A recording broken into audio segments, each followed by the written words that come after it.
Welcome back to another episode of The Brain Jar, the podcast where you choose how spicy your take is with the 90%, 50%, and 10% format. Joining me once again is Sift and Vondus, recurring guests. Now, you may know Vondus for some crazy and fantastical takes, but he's also capable of being reasonable at times. Vondus, what do you think about the description? I think it's very generous to me, to be honest. I'm not. Usually I'm talking out my arse if we're being honest, but it's And very it's generous of you. demonetized. No, I'm Thank just you. kidding. I don't get monetized anyway. Sift, what do you think? Do you think Vondus is gonna make an ass of himself as he just said, or not?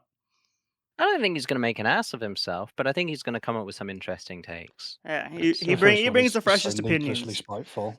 Listen, Vondus is the person who managed to convince me that NPL should be on Spirit. So if he can do You know that, what? And then what happened at I Cologne? I believe in Vondos. Okay, he along with like one other person I know said that Donk was going to be good a full year before he went to Spirits. So I also have been watching Blame F since he was in Great Danes, which is I have like lost my the trust in. start of his career. of course. And now we've got No, a I new rate Blame F guest. very highly. We've got Kenny D. Kenny, you can introduce yourself. Go ahead. Hello. My name is Kenny D. Well, by nickname. And well, I've been really following CS since 2016, so I'm pretty sure I will be the newest No, person here. I'm the newest by far. Oh, definitely not. I No? started watching Pro Scene in like FaZe versus Cloud9. That was the first proper game I watched. I was aware. I just 2018 ELIC Major. Yeah, I've got you beat Yeah, there. I wasn't. I was playing before then, plenty before then, but I genuinely it just like full on shows how young I was. I just didn't even know that a pro scene existed. I only found Yeah. out about it because of a PC Gamer article saying NA might win its first major. I was like, "There's a major."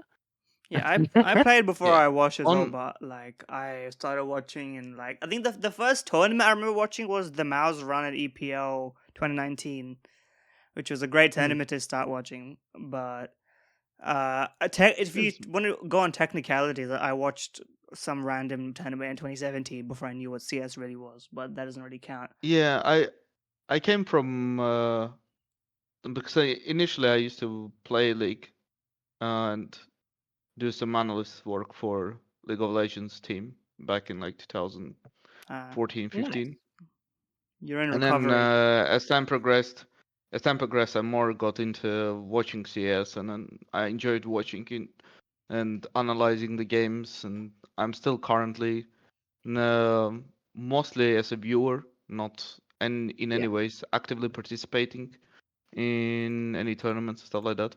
And I mean, don't this do is a chill podcast. I don't. Yeah, of It, yeah. course. no, people don't have to have like professional experience, you know. No. But it's good to mention it to understand, I Yeah. suppose, my Yeah, background, where I come from, and Oh, definitely. how I ended up here. Yeah, yeah, it's true. I And was just also, kind of. Yeah. yeah, as the rest of the people here, I am from the Rich Court Yeah, of course. membership. Yeah. I still have that in the Yeah. description. Esteemed guest from the Rich Court, as I said. But Yes. yeah, well, that go there. I think I'll start people off because I don't have any backup takes. So I think I should go first on each one in case people have to switch to a backup Yeah. stance, right?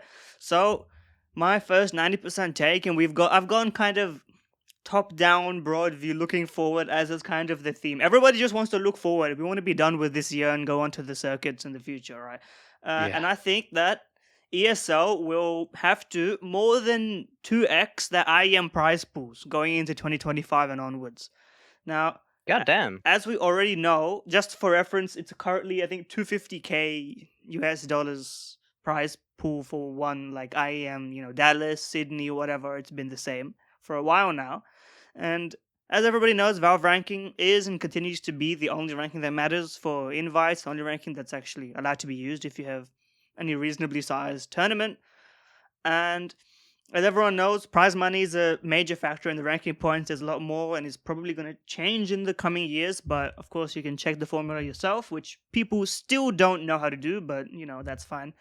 Now, if you look at the other tournaments that they're going to be competing with attention for, PGL prize pools are absolutely delusional stuff. $1.25 million for a tournament compared to whatever an IEM Dallas will get you. You just have to start thinking about the sheer numbers and about like if you get a top half placing at a PGL event versus at an IEM event, you start thinking about where you want to spend your time, where you want to take your breaks. Now, even a Yala Compass event, 16 teams is 600k. That's already more than twice an IEM right now. And you And just for context, yeah. oh, No, go sorry. on. For context, these all followed Valve Tier 1 event rules, which means it's Mhm. not going to be some shit tier teams invited. They, by the rules, have to invite the top 10 Yes. and then go down the list. So Mhm. if say 3 people can't make it from the top 10, they would then invite 11, 12, and 13. So it's not going to be like, you know, your 3D Maxes, your Kois, your Lin Visions. These are going to be not like you know, Bet Boom.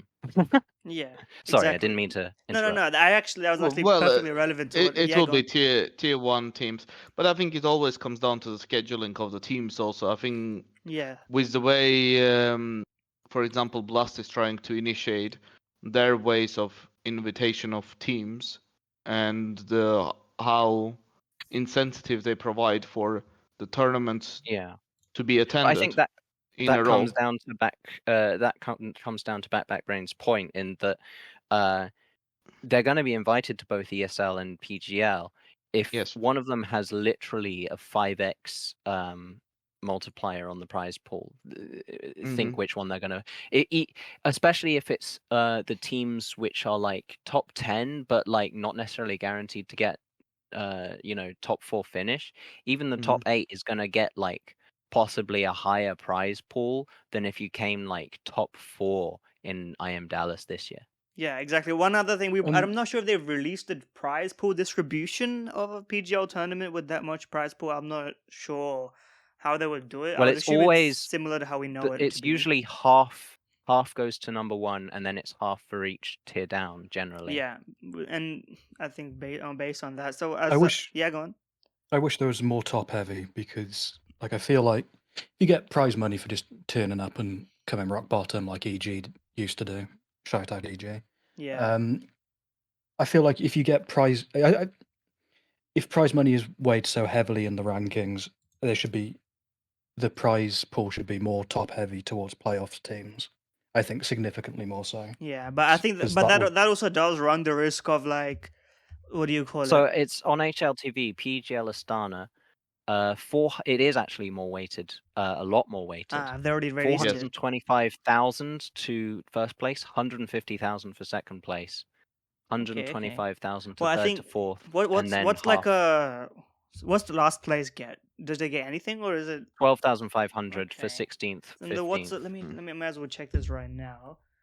It's going to be very low Yes, for for like an IM ES. Dallas, for example.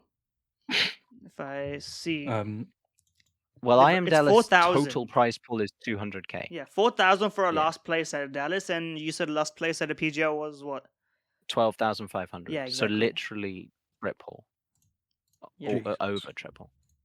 I think so. Right now, I think what ESL's been kind of doing for a while is trying to sell teams on this like surrounding experience. Right, you get the best hotels, you get the flights, you get the experience. But like, I don't think this stuff will work going into the future because that literally won't get you No. the ranking points at the end of the day. I agree. So Also, they don't even provide that. yes, but I like think you'd be surprised how much players and talent rate that in terms yes, of but wanting to I go there. think if any But okay, I was gonna say if any half competent manager, I realize we don't have any half competent managers. If people start hiring half competent managers, then those like it only takes one decision. You just tell them, okay, we'll take it out of your prize money, we'll take it out of your sticker money. You like the numbers will make sense either way. Just get yeah, your ranking points and shut up. there's Yeah. also Like, apparently also the challenger events, which I realise we're not necessarily talking about, but the challenger lands that Yeah. ESL run are apparently going away, which gives a lot fewer opportunities to like sort of tier 2 teams to play at LAN, which obviously is weighted higher in the rankings. I think that's going to be missed a lot as well, regardless of prize pool changes. I mean, I And think obviously, that there's price yeah, pool sorry. changes there because you literally don't have the tournament to get the money from. So you The start tier playing on. You're going to be the tier stuck playing online two unless you want to scene. play Yeah, some shitter tier 2 LAN. regarding the tier two scene, I think that there will be more development from different organizers, TOs in this scenario. I think CCT will have probably more work to do on that regards, both online and LAN. They have to start. You'd be surprised how big those prize pools are. Yeah, I they've genuinely got don't They get got good how they money. can possibly be that big. But Yeah, the CCT has insane price pool. They have like 250k. It's basically an IEM dollars price pool. I think I looked at it, and Aurora had won more prize Yeah. money than most tier 1 Yeah, teams Bleed this is year. pretty I high mean, up on And prize money for Aurora, the year. Eternal Fire has. I think Eternal Fire was close to what prize pool was won by Mouse. okay. It was insane. Like the amount of money they received from CCT tournaments. YVP was also consistently contesting in those tournaments also. But I think CCT will be one. I remember there was a rumor about WePlay coming back, but issue with WePlay potentially because they were initially an academy base. But I think with the possibilities that are open for them to explore into T2 scene and create maybe tournament for T2. I can see the pressure from the tier 2 scene causing making yeah. ESL need to bump their prize Mhm. pools up as well, which Yeah. which I don't think would have happened unless Yeah. Valve had implemented this rule. I But think the only way that we it's see good to see. that ESO not doing this is if they actually just they give up and they accept their position as like a second tier, like they just give up on the IMs being the elite, and then they essentially accept that because of the way that the invites to get handed out get accepted and rejected. They're like, okay, we're gonna be missing half of the teams that would usually accept these invites all the time,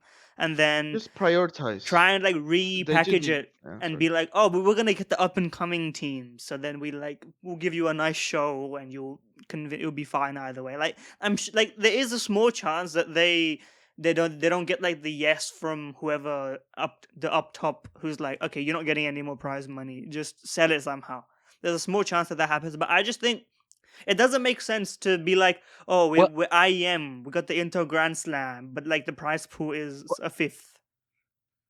So here's a thing as well, talking about tier 2, is that due to Valve rules, any tier 2 events are limited to a max of $100,000 prize pool.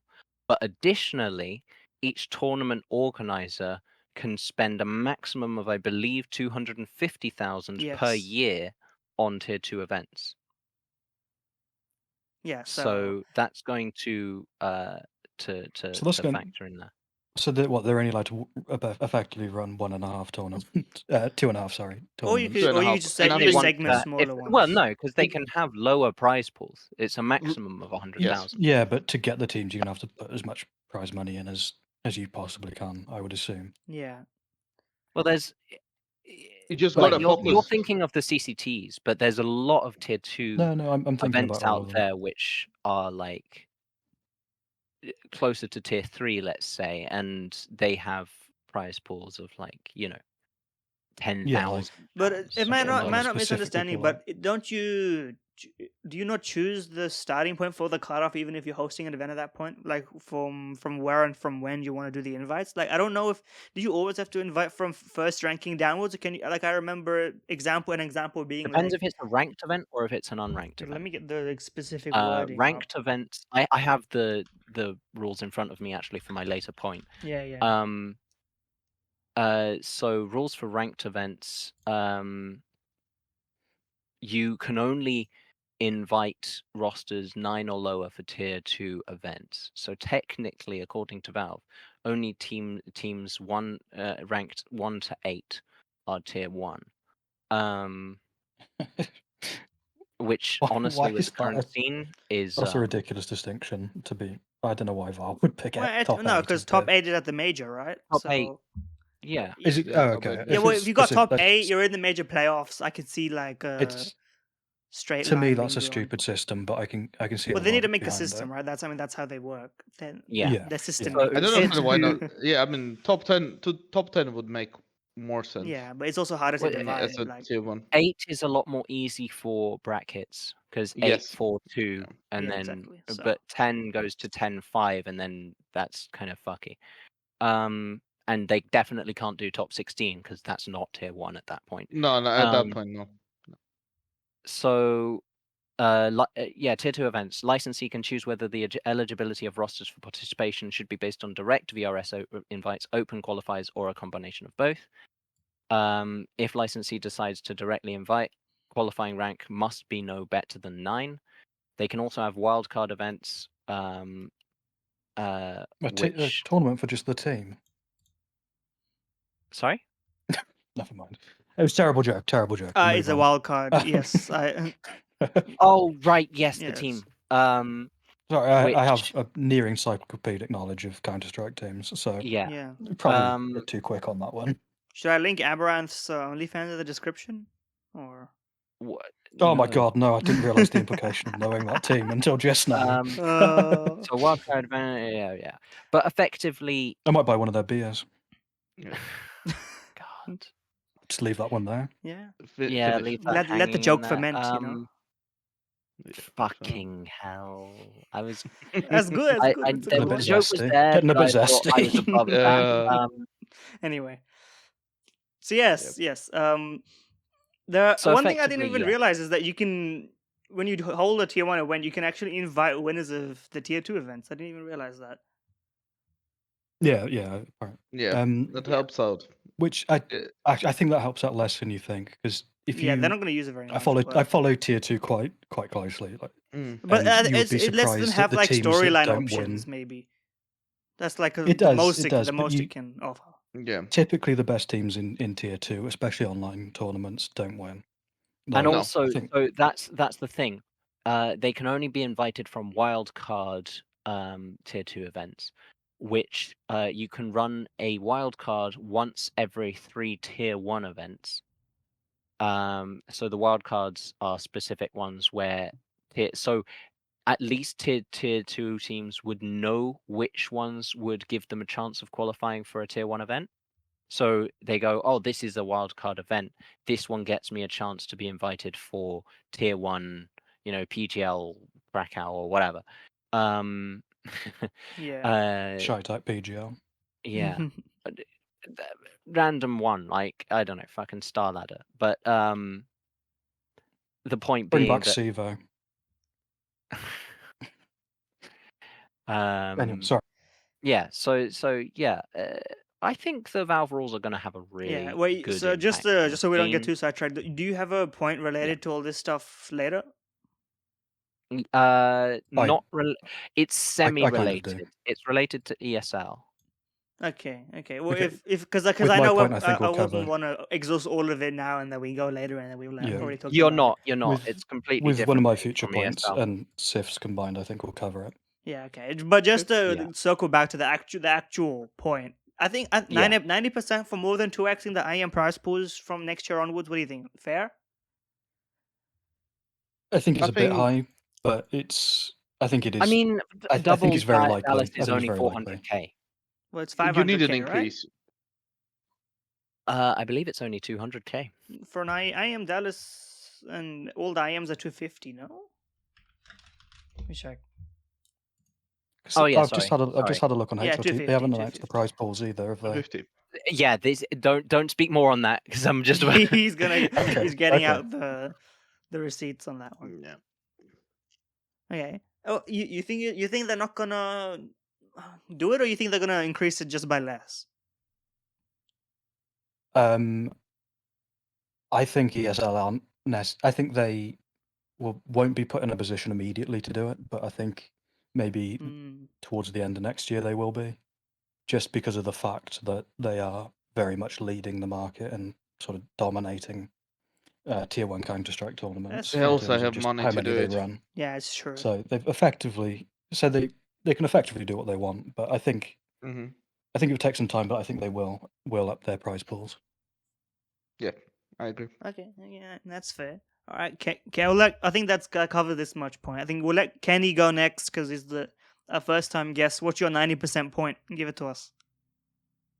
So my 90% point is kind of a based and obvious one, and I think a lot of people think about it, but Vitality is currently the #1 team, which everyone knows. But I think it only will be it only continues if ZywOo is still increasing his percentages of usage of AWP. Currently, if we look at statistics from last 12 months, he was using it at 29%. Last 6 months, 31%, and in last 3 months, 35%. And I think it's quite evident that the more often he's using AWP, the more common it is for the more better the rest of the team feel. And also Messi upped his game for last 3 tournaments, it looks, on top of everything. So I think Vitality's confidently are the #1 team at the moment. So Okay, I've got. Simply I've- due to ZywOo increasing his AWP usage. I've got something for this. I think ZywOo I think the correlation between ZywOo AWPing more and them improving is effectively just 1-to-1. I think the impact a good AWPer can have in CS2 is maybe only bested by like a donk level entry, to be honest. Yes. So Yeah. the more you Even with the nerfs, yeah. the more AWP, and it's not even necessarily the kills you get with an AWP, it's the sort of utility in terms of holding yeah, angles I would and the argue presence, it's not positions even that are that. It's that are the effectively presence. untradeable kills as well, because with most AWPers they've got the reaction time to kill you before you, unless you hit the headshot instantly, effectively. So if you're AWPing more and you're being able to hold more map control, they don't need to push as much as they were on CT side. I haven't watched them too closely, but I imagine they're not. Their CT sides have also improved due to the AWPing, because they used to Yeah. have to make a lot Yes. of aggressive rifle plays for map control, because ZywOo just, you can't take map control with an AWP when you refuse to play with the AWP effectively. Yeah. Yeah, and it will. I think the success of current Vitality only correlates with how ZywOo is utilizing AWP in so just field. to But get the like in 90%, right? yeah, Are you saying that it is 90% that this is the correlation, or are you saying that it's 90% that they will only continue to be #1 team if this is what's they going to keep only happening? continue to be #1 team if he continues keeping up the same level of usage of Yeah, AWP. okay. I think that's Because currently, true. I think I mean, that's true. 35 is still fucking low for someone who Ma- is supposed to be main AWP. Ed, Yes. which is It's- interesting because in Köln and EPL, his usage rate was 37%. So What's Monacy's? the AWPing percentages have gone down since CS:GO, so that's not too bad for primary. Yeah, in AWPer. general, right now, of nowadays, it's like percentages. that's not a horrible. So, although it depends on the Yeah. AWPer, it depends on the AWPer. Oh yeah, I'm thinking of like that's across all rounds, not across just buy rounds, right? I Yeah, can say, It'd be across all. great if they had okay, a stat for Like, like just so for cross buy rounds. comparison, Monazy is on Ilya, 44 for the year. Yeah, Yes. he's on 37 for EPL though. If that's relevant. Yeah, which Okay. is an interesting, but I think it's maybe just an EPL start, and they've only played like 3 games. Yeah, well, it's because For now, Snax doesn't let him AWP, you know. I'll be honest, we are going to have an absolute G2 roasting in one I of my know. points, so That's don't not get too deep into it. But yeah, I think I think you mentioned Messi as well. I think he's gone a bit underrated because while I don't think he gets the most entry kills, he definitely gets the most tradable entry deaths, which sounds like a diss, but is actually, in terms of tradable deaths, reasonable. is very important in terms of entering sites, because like he's not good. He's talented, but he's not some sort of cracked animal that's just going to farm you like mobs will. Yeah, So it's he's gonna kind of die, like it's but he in dies a in funny his full way. It's way. kind of like a a super magisk light, like a baby version of Yes, what magisk was for them. I agree with that. I think he's a bit too reserved to be as good as Magix. I think if he breaks out of his shell, he probably will be a lot better, because every thing I've heard about Messi is that he just needs to communicate not better or anything like that. He just needs to communicate more because his ideas are actually useful as opposed I to some players. Yeah, I mean, you can And appreciate why he I wouldn't think, say especially in much. Vitality, you need a bit more space because Spinks, has been around a bit, but hasn't got a lot of experience. The same as Flames. This is his first tier 1 team, both of them. Then you've got ZywOo and Apex that are, Apex is an absolute veteran. He's been here since the start of time, basically. And then you've got ZywOo, who is just the game. So, but he doesn't seem to talk much either. Yeah, I And just I want to think, add a point to this. Yeah. Sorry. yeah, no, go for it. I just checked ZywOo's AWP buying for ESL. It's 23%. Buying? You mean? He's What do you played the mean? same buying. He's used on HLTV he's used the AWP 28 times and the That's the amount. AK-47 44 times. It's exactly the opposite way around for Monacy. Yeah, I'm The seeing AWP the 44 these are times, the kills, by the AK-47 way, not 28 the times. purchases. To be clear. Yeah, Sorry, yeah. I will say that they didn't really play. They played Atox, 7 Furia, and maps Liquid. each for both. So they're not. I mean, Yeah. if you can't beat, That's true, let's and be they're honest. still If Vitality can't in the beat tournament. Furia and Atox with 5 riflers, they need to retire. Like, if we're being honest, like, I mean, Liquid is a different thing, but like if you can't beat like Atox or Furia as Vitality with just 5 rifles, Yeah. that's not And we looking good. spoke a little bit about like ZywOo being like really off on the AWP recently on a previous episode. I do think personally, I mean, obviously I'm nowhere near the level of a T1 Pro, but like I've AWPed for like most of my like 4,000 hours or something like that. It does feel weird.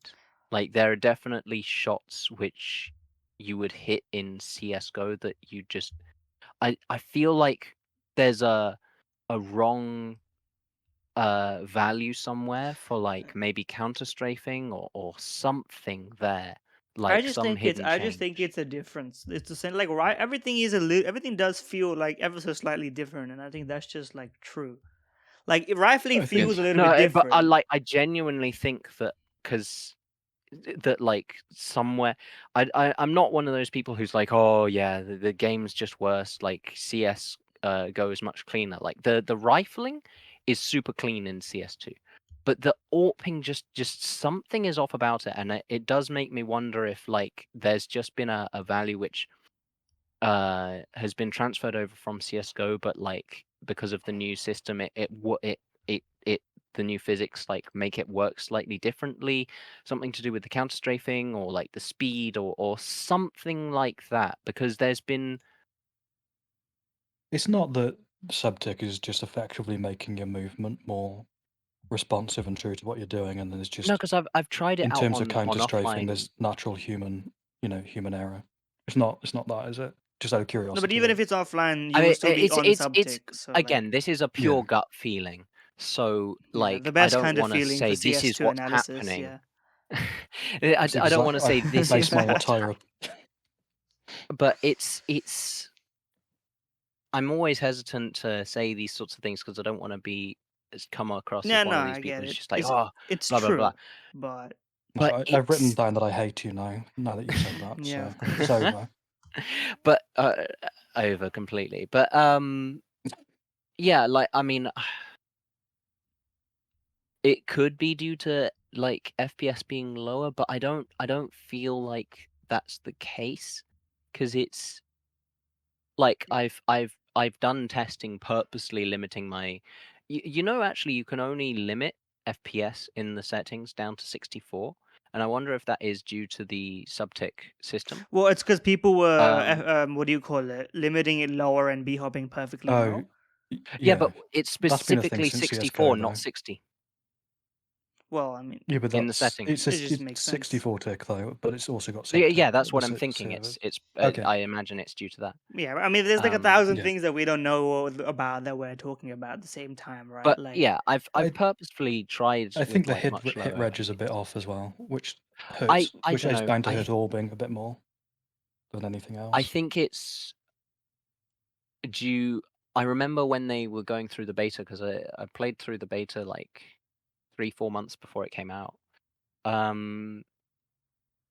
they did have there is something that some people might have forgotten about is they did change how lag compensation works in Yes. CS2, so that it's localized, I believe, so that when you are close by to a player, when you're in like duels and whatever, it automatically lowers it down to whoever has the highest ping, if I remember correctly. There may have been some slight changes to it since then, but that could be Well, it. yeah, But that like wouldn't. that's not a I LAN can't issue speak for LAN, really. So, and we're obviously. talking But about LAN here. So, like, I think yeah, in sorry. terms of the specific discussion at hand, I think I have a That was a I have a massive hard time putting sidetrack, too sorry. much stock in the orb. No, it's fine. I have a hard time putting too much stock in when we discuss the pro scene, like the orb being objectively worse or whatever. When Monacy can still pull off the performances, I think it just means it takes something different that a lot of people don't have yet. And I have a point for in terms of what play style. okay, So we'll let that one continue. But for this specific one, I think it's pretty much on the money. I think the trajectory and the results all kind of speak for itself. I honestly think if he even ups it more, he may even continue to improve. Like that, this trajectory. Well, we will see.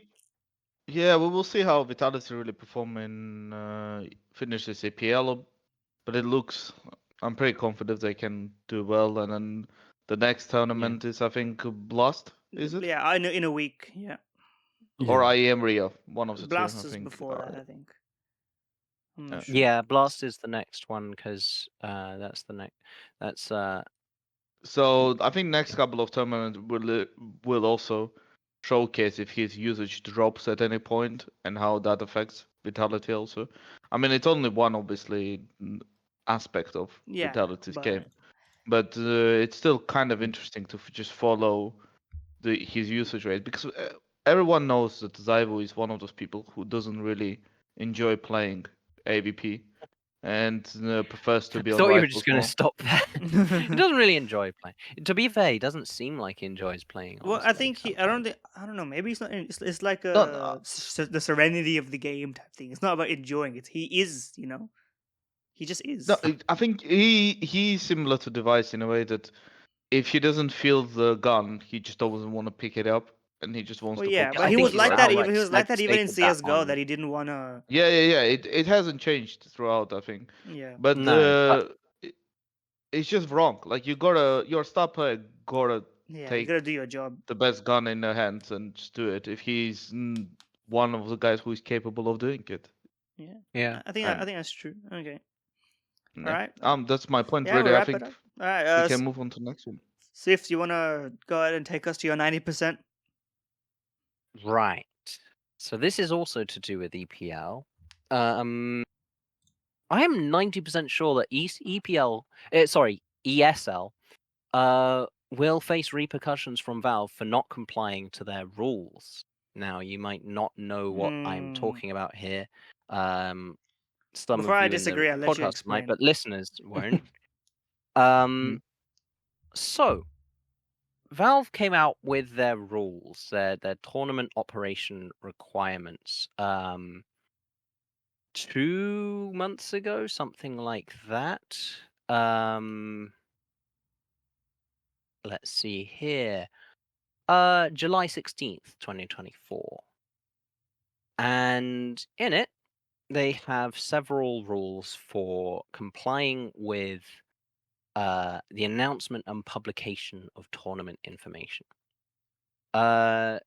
So one of the main ones is that the announcement date for all events starting between 1st of January and 31st of December 2025, all events must be announced and publicized no later than the 1st of September 2024. Now, you may be thinking, well, they've released the dates, and they released the dates even like in June or something like that. So that's not a rule break. Here's where it gets interesting. So, just let me stop you there quickly. Blast has done the same thing, I believe. just so we're not picking on anyone in particular. I think I I'm believe looking at Blast have HLTV. released the additional information. Have Okay, they? on HLTV it's not listed, but sorry, I could be wrong. Sorry to interrupt you. They have released the addition. Let Okay. me just. Sorry, I will just. No, look I just quick. wanted to be fair if we were just as I was looking at it, but They have released it because it shows Okay. location and format and stuff like that. So okay. the next part of the rules is additional information, which most of the TOs took to because additional information, if you don't know, has to be released at least 12 months before the tournament main event for Tier 1. And now, of course, that's impossible to do for events which happen before September 1st, 2025, but every other tournament organizer for 2025 basically took that as to mean, okay, also release the additional information by September 1st of this year. The additional information, which from the rules states they shall publish the official following additional information no later than 12 months before the tournament main event for Tier 1 and wildcard events, and no later than 3 months before the tournament main event of Tier 2, is the number of rosters subject to a direct VRS invite and or wildcard card invite, if any, the location, whether an open qualifier will be part of the tournament, and if so, the rules for such an open qualifier, whether qualifiers and or the main event are online or LAN, definition of the filters to the VRS, if any, and so on. The Wait, so main ones that I'm just quickly, you like to filter what do you like to filter the results for? Is it just region? I assume it's just region, right? I believe so. You're also allowed to yes. hold like women's tournaments, I believe. Yes. Okay. Stuff like that. Let me check. Hold on. Region and I think women's only. Okay, no, I just The main Except looked core into criteria it, so- include demographics and region.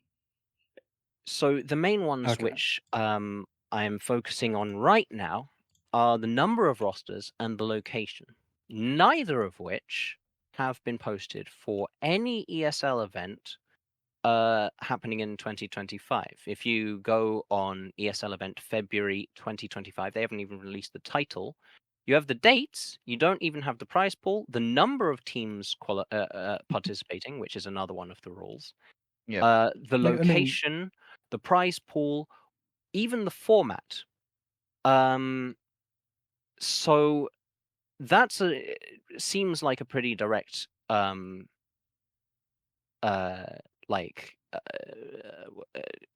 breaking of the rules. Breaking of the rules. So to give them the kindest possible interpretation, right? Never me. Never catch me doing that. Very unusual even for me. But the next possible event, which hasn't yet reached that 12-month deadline, is ESL event October 2025, which I assume is going to be EPL because it goes from September 23rd to October 12th, 2025. There's no other events that long.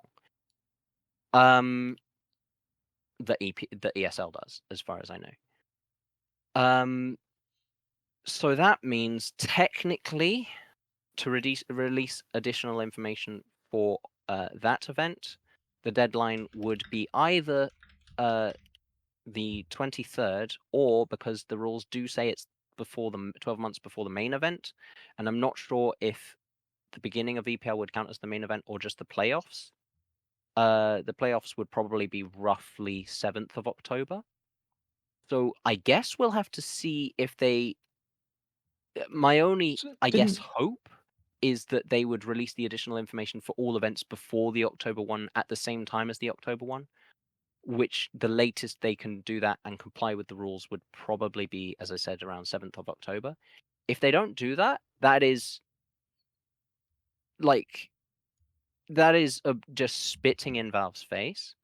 And genuine, I have no idea what the repercussions could be, but Valve are not known for going light on repercussions.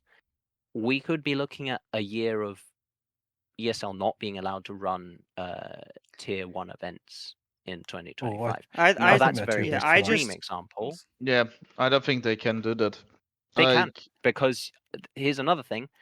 You can go every single month in 2025 watching a CS event without watching a single ESL event.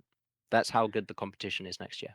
Well, it's What true. about the team? It's The, true. the quality of teams, The though. events. Yeah, it's true. They're all tier 1 events as well. Yeah, the tier 1. I mean, PGL and Blast cover decent amount. I mean, ESL has got But no, you've got to remember very ESL iconic tournaments. have got partner. Well, Are the partnerships still in wouldn't place they for ESL? have? Partnerships aren't allowed to exist after starting next year. You can invite through wildcard, but none. And Yeah, but I'm through pretty Valve sure there's- ranking. the system So won't exactly. I think allow it. that's Yeah.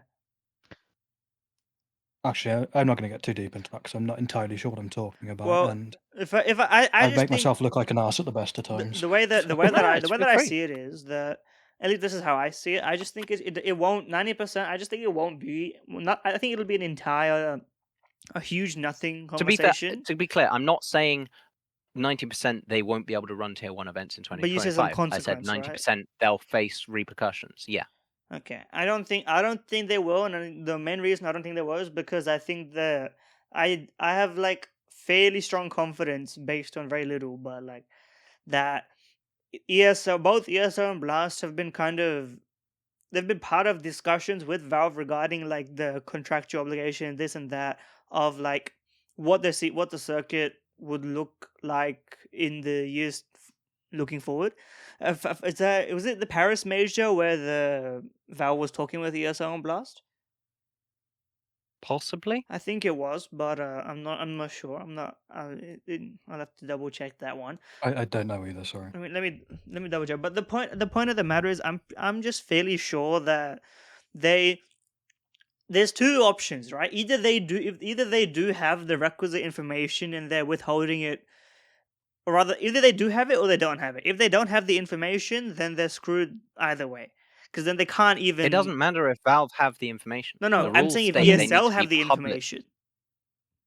Like they may not, like they may have problems having, like they may not know now if the October event or like if the middle of the year event, whatever one it is, they may not know yet. I'm just wondering if that's the case or not. They should know where Okay. IEM Katowice is Well, yeah, going to be placed. yes. Well, no, it's the They one in haven't done it February, for isn't any of the events. the- I just picked out Kato. February and October for samples. For anyone watching who doesn't know, the tournament in February is Kato. They just haven't named it. If we're being fully honest, it's always held in February. Yeah. And they haven't named it, so that one's Kato, 100%. Yeah. But the point is, they are meant to say how many teams and the location. What I mean by that is they definitely know at least some of them that they haven't released. But like they may not know some of the other ones. I'm just saying, in the situation where I'm just saying if the situation that exists, if they don't know, then they're screwed either way because they just don't have the information anyway, right? But in the situation where they do know and they're just not releasing it yet because whatever, right? Because maybe they're finalizing some random detail.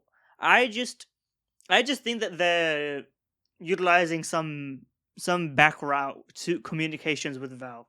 I find it very much impossible to believe that if they have the information that they would just not release the information at least to Valve, because considering that they know the position that they're in after this.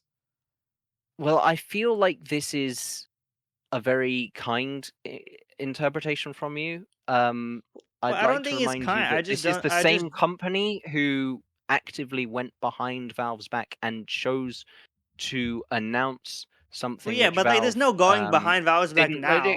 What are they going to sneak announce a tournament that Valve will take away their license and they literally did something which Valve didn't like, and waited specifically for the Valve but I'm annual saying holiday that's to then. announce This is it. now. Like they can't pull the same sort of stunt. Like it won't work operationally. It won't work. My interpretation is my harsher interpretation is that this is a power play and they overestimate their own value to the scene, and potentially they're trying to get something out of it from Valve. Going into like conspiracy theory territory, They might be Okay, I love pissed this. off.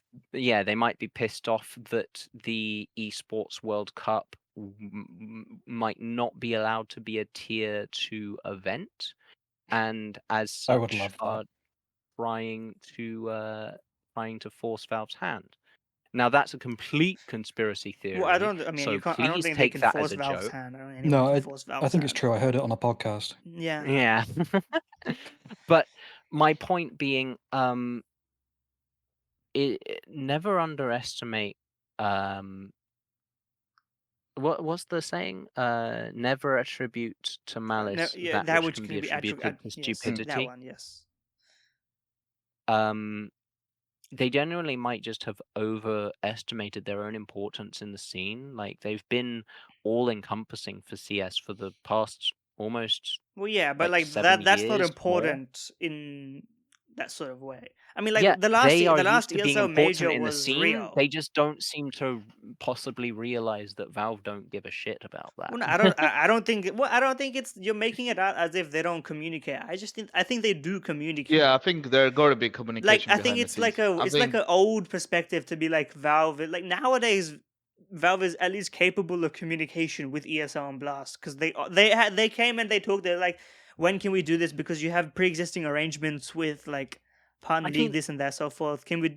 I get your point. Sorry, it's just that Valve cannot afford to go easy this early, right? No, this is the only time they I'll can explain afford to go why. easy. I'll explain why. I'll explain why. They have been making continuous strides in improving the scene in their eyes, improving the scene, whether you agree with that or not. They have a specific vision for how they want the scene to be run, right? Yes. They've come out with these, the Valve ranking, they've come out with the tournament organizing rules and regs, the major supplements, all of these things. And this is the first year, right? This is the year where you need everything to be followed because it's going to set a precedent for how the rest of the time goes, right?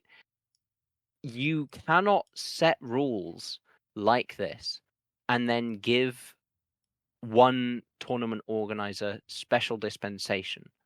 You cannot, as if you want a system to be followed, you cannot back down this early.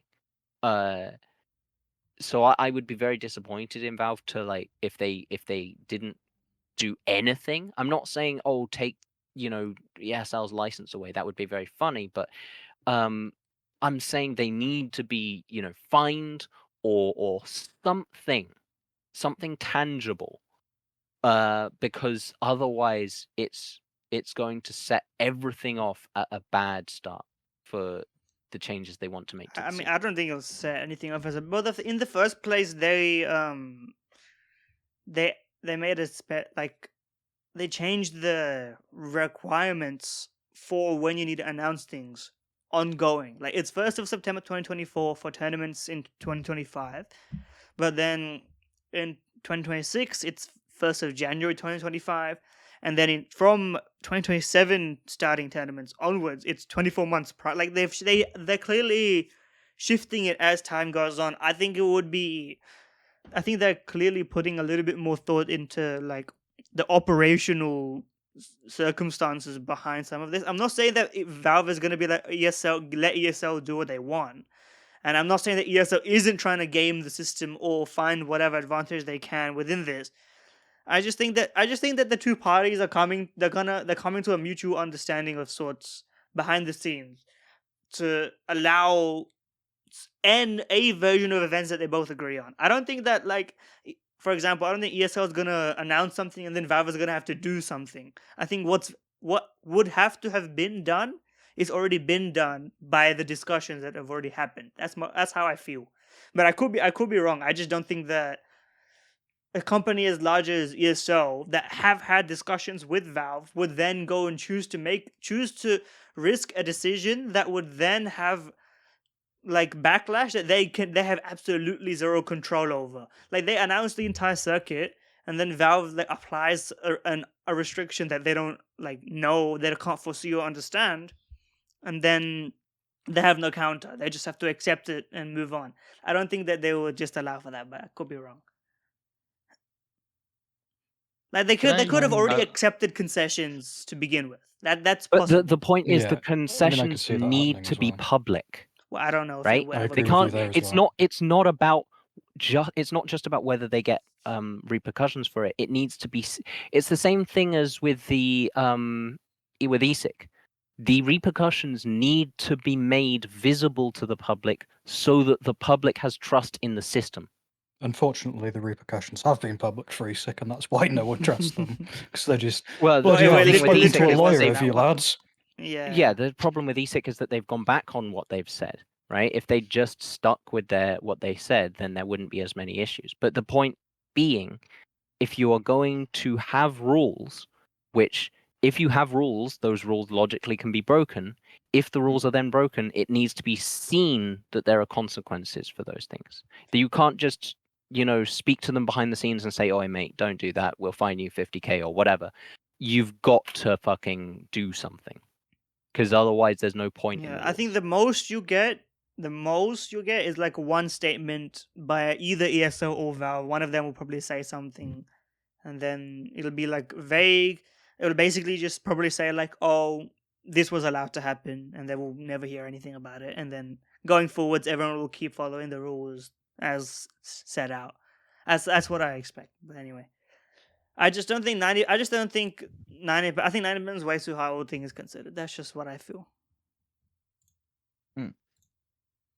I think it's a bit high as well, but I do agree that if there's a clear breaking of the rules, you need to be sanctioned. Yeah, that's true. I don't think that's a controversial statement. Let's move forward. Vondis, you're up, right? You've got your 90%. Yep. You can probably hear me turning the pages. 1 second. Yeah, you can just imagine the scholarly Vondis take book. It looks like a crackhead has scribbled on some cardboard with their own feces, if we're being honest. Okay, so for my 90 point, there is a 90% chance that the worst player in a top 20 team is Snax. Well, cadiaN just joined Astralis, didn't he? He's yet to play. I'm not counting him. yeah, go on. So wait, the worst player. The worst player in a top 20 team is Snax.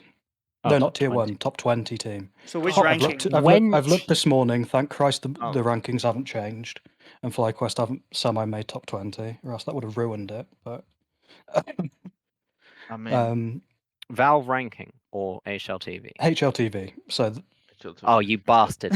He's got to find a technicality. Okay, continue. I've cheesed it there a bit, but okay. So why have I come to this? is in top 20. Sangal's don't got Everyone that. on Sangal is better than exactly, Snax. Every single player on that team. Actually, not that. Anyway, maybe not Samey, but anyway, the reason why I've come to this conclusion is through a peer-reviewed paper I have yet to publish. So I went through their T-side on Anubis versus 3D Max at Pro League. Now, to say I'm disappointed in Snax's calling is an understatement. The rounds that they won seem to be either by accident or just people fragging out. The rounds that they lost were very often because 3D Max would just dismantle their defaults with incredibly basic things like underhand flashing to peak water and then just killing 2 people because they haven't even considered someone would flash and peak canals on Anubis. Another reason why is because I have watched him mechanically and he is horrific. To put a number on it, he has a last 3 months fragging firepower rating on a HLTV of 3 out of 100. That's worse than fucking Hooksy. 3 out of 100. Right, you might say, bloody hell, yeah, but I'm sure he's playing terrible roles. Now then, lads. He is occasionally playing terrible roles on T-side. However, the amount of times I've seen him go out second when Malbs goes first is maddening. He does, however, entry quite a bit, but it seems to be far more frequent against low buys and ecos as opposed to gun rounds where they said malbs, is what I picked up on that. And in terms of the calling in general, in terms of like layering of flashes or the utility or the sort of picking the right site to go to, the one with the fewer players, he fucked that up. That was fucked up so frequently. I was genuinely trying to work out if they were just practicing, if they're practicing new setups, but they don't appear to be. Along with that, let me just turn my page. I'm not even joking. I've written like 2 pages of notes just to say how Oh, it's a shit worthy he is. topic. So last 3 months versus top 20. Maybe is that top 20? I'm pretty sure that is top 20. Let me just double check because I don't want to get it wrong. So someone else have a go whilst I find these stats, if that's all right. If you've got anything to say. I think it's a pretty reasonable take. Yeah, I mean it's hard to argue really. I've only checked Snappy because out of all teams I was looking in top 20, Snappy was the only one who both individual level and the team level has been on a low. But in last 3 months he's been better. He's been better than Snax. Okay. I mean So yeah, sorry to interrupt you there, mate. yeah, I was just gonna say I think currently it's pretty obvious with G2 that the Snax is calling on T side is just diabolical, and they're being carried on an individual level more than anything else.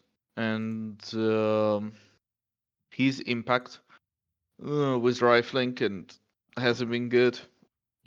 But I honestly, besides Snax always felt like a nepotism pickup from G2. Unfortunately, He it's does, not a yeah. pickup. It's not a pickup you would do if you were really looking for a proper IGL. No, I'm sure there are other options in a scene that could do the job, but Snax just seems to be like something we could get for cheap, Yeah. and He does seem like a for temporary a time menace. period that we know, and with current news of Nico going, it just makes total sense. But it is actually incredible how on individual level some of the players started playing better. Like Hunter has been playing better also, with Mobs coming in, who's been incredible. To get into that, I've actually got some Yeah. stats. So the last 3 months versus top 20 players, or top 20 teams even, on T side. You can filter it by team. So if you go on the main pages and just flip G2. I'm looking at it anyway. I've got it, thank you. So the T side opening kills, I'll tell them and give you a sort of comparison from an actually good team so we can compare and contrast. So their opening kill percentage is 53%. And if we were to look at vitality, it's 49%, which is quite a big difference if you actually look at it. It doesn't sound like it, but it is. Their round win percentage is 61%, so they win about 8% more rounds than they get the opening kill of. Vitality, however, win about 11% more rounds than they get the opening kill of, which would suggest to me that Snax saying that Snax saying that it doesn't matter that he dies is entirely true, because you've got Malbs and Nico entrying Malbs and Nico getting an entry every other round, literally over that, and he's still looking like this on T side. Like he's getting the easiest possible opportunity to call a T side. You've got an entry, and he's still fucking it up all the fucking time, and the executes are horrific. Just horrific. I need to stop myself from ranting, but No, I mean this is like it's like the educated version of a rant. This is. So I genuinely believe he is the worst player and IGL in the top 20. Maybe Madger's worse. I don't really know, but that's only because he's speaking in effectively a second language. In terms of a domestic Madger team that he's individually effectively isn't turned. actually that bad.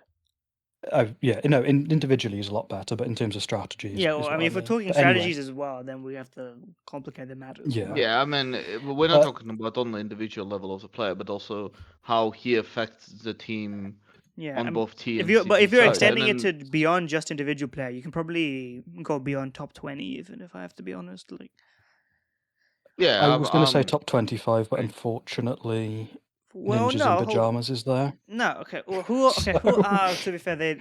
Missed him. We've Yeah, got I was gonna Missed say him, they who just made a change. name is literally Missed M. So yeah, and then it's not a Alex good also look. has been diabolical. Well, he's gone now. Alex was but terrible, so bad. Yeah. I can't. Yeah. Anyway. Yeah, I think. And then if you were to look at their T-side stats as well at EPL, that they're specifically their 4v5 percentages have gone way down, which would lead me to believe that a team has finally worked out. Just avoid mobs on T side, please. Please, we'll get Snax killed, and then hopefully we can win. And it's taken people 2 events to work out how to do that, but I think they've finally come to that realization because they've looked a lot worse at Pro League despite winning most of their games, in my opinion. No, I So agree, the I only agree. thing I can say that I have going for Snax is that he's not Hooksy. That's not even really. I've I looked think at- no- Hooksey's better It's true. Yeah. in every So maybe in in terms every of aspect of the strategies, game. but in terms of rating, let me just go over last No, I think- No, the I four mean- in every events that aspect of the Snax game has he's played. 4 events that Snax has played: Esports World Cup, Blast Premier, IM Cologne, ESL Pro League. He's got 0.95, 0.96, 0.9, and 0.77. And his lowest minus, all of them were minus KDs, obviously, but his lowest minus so far is ESL Pro League at minus 38. Now, Hooksy, Have you looked at his last kill 4 per round? events, Hooksy last 4 events, PGL Major Copenhagen, 0.96, IM Chengdu, 0.9, ESL Pro League, 0.89, Yeah, and but Blast the Premier Blast- Final, 0.59. Yes, but the Blast His event had worst he had to get a KD, stand his in. worst KD, Like, it was a messy minus situation. 93. But like, I mean, Not minus 93. 93. in which Where? Which? ESL Pro yeah, but League. wasn't that just a huge map? Like, what do you call it? Wasn't he just farming negative KD because of the Snax- map? Snax amount? KD so far in ESL Pro League is minus 38. How many maps is he? What's the maps? Look at his Snax's kill per round at Pro League is 0.39. Hooksy's for the entire time on G2 was about 0.5. For comparison, that's horrific. I just think, like, that's one of the worst tournaments ever played. That low KPR. Oh no, I'm not even joking. I am agreeing with you. Snax is atrocious, but He won every single one of these series, by the way, and he still put up less than a quarter, less than 0.4 of a kill per round. His stat page looks like a joke. yeah. His stat page looks like some sort of sick joke. Yeah, when I say Snax is not Hooksy, it's more than just stats and strats. But what's I left? think it's also the last thing is how the team reacts to the player, right? And the team is different. even though, if, to be clear, even if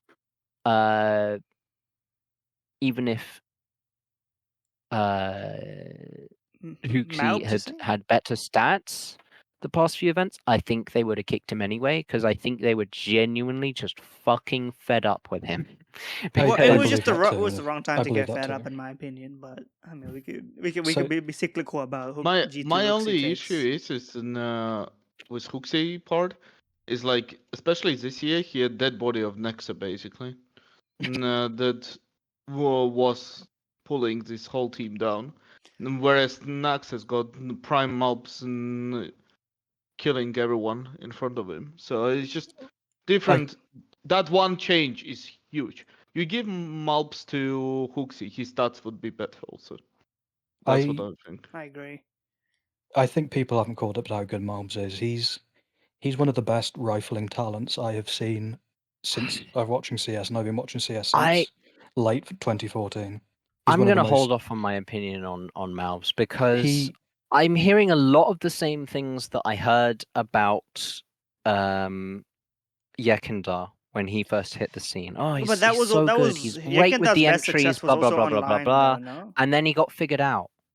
Like I'm I- gonna It's wait I like think at it's I think it's a least different another scenario. few events. Even by looking at it, I I think think- it's a different scenario. So I think when Nico goes from G2, Marbs is the clear Nico replacement. That's the roles he should be Oh, playing. definitely. They have like. I think he's going to to improve after that. But Yep. in terms of this specific anchoring role, he's not. I still maintain he's not good at it. Yeah, But he doesn't have the just gets bailed instincts. out That's his because of his main problem. incredible Yeah. mechanics. Yes. His mechanics genuinely might be like top 10 in the entire world. Like his like raw aim and just I mean, he's very good at these like if you He's if you like, look at, early. Well, I mean, if I you have agree to with call you. it, you have It's to early call to it, call right? this. Yeah, but Yeah, if if you think so, it's fine. But I think at the current, we need more time to see what Mobs is really made of, to I think really so. give final judgment. But early, if you look at early stages of how everything looks from perspective of his individual play, his understanding of the game, and Yeah. the way he was put in an anchor position and he's doing the job he's doing, it looks very promising. It looks like he's what this level of firepower that G2 needed, because it has unlocked Hunter. It certainly looks like it unlocked Hunter to be a better player than he was with Nexa in a team. I wonder if that's because Hunter gets to call more. Because I genuinely don't believe Snax is calling much, if I'm being honest. If you look at it, it looks more like a committee team. But I think that might be because Hunter's calling more, because he was, from my memory, has always been a secondary caller. Yes, he was. Even with Hooksy, he was secondary caller. Yeah. And even with Hooksy, they had situations when Well, Hunter used to call a full half. On Inferno, I remember there was a... Jesus Christ. Yes. On Inferno CT side, Hunter was a main caller for G2. As if he's pulled an Apex though, where he's just calling on one map. But Basically, like, T-side's it's way called by too early to Hooksy. call for Malps. He's played Yeah, I agree 35 with early. maps No, with G2. So what I said 35 maps was, with G2. well, he's still going and eye test wise, right? Like, what I said was He- he's one of the best rifling talents I have ever seen since watching CS. I didn't say that he currently is the best, but I do genuinely believe he'll be one of the best riflers in the world. he has some point. potential, but I'm Sorry, always I'll put a number hesitant. on it. I think he will be a top 5 rifler in the world by the end of Top next year. 5. That's we've A got top we've 5 got rifler in the impromptu world take. by the pretty end of next year. Impromptu take. I mean, it is possible. Impromptu take. We get 2 for 1. But and another thing as well about anchoring. I don't know if anyone else has noticed this, but a lot of the anchors now seem to be a lot more mechanically gifted than Yes. they were in CS:GO, and they seem to be putting up a lot better numbers than you would expect as well, which I think is It's a good 'cause, sign. Is a good sign for. I think it's just a good sign just to watch, Yes, because in I general. I really like agree. watching anchors, to be honest with you. They did I improve, really if like I it. believe, like you have more of an advantage in CS holding an angle than in CS:GO, if I remember correctly, with Something like a that. rifle, that is. Okay. I'm not sure the exact. With the And rifle sorry, holding an another- angle? If I can, Yeah, go on. Yeah, If I if you're like holding a place, you have more on land specifically, I should say. Maybe on land, So, but from what it looks like, the way the hold angle has changed. You cannot be Yes. stationary holding angle now. You got to I be follow you, moving yeah. constantly. I should have This- phrased that better. Yeah. So anyone watching, if you see a player holding an angle and they're not moving, they are bad at the game. Yeah, or they're just I'm very not old. joking. In Or they're just CS2, in old. CS2, it is. With Like, a if I- rifle, I wa- to be clear, you don't want them moving Yeah. with an AWP. Yeah, okay, with Yes. a rifle. But Yeah. I've been watching a lot of demos of random players. I've been looking into effectively scouting some tier 2 players because I'm incredibly bored and got too much He's time. not even on my getting hands. paid for this, by the way. So like, No, but that's one of the biggest things.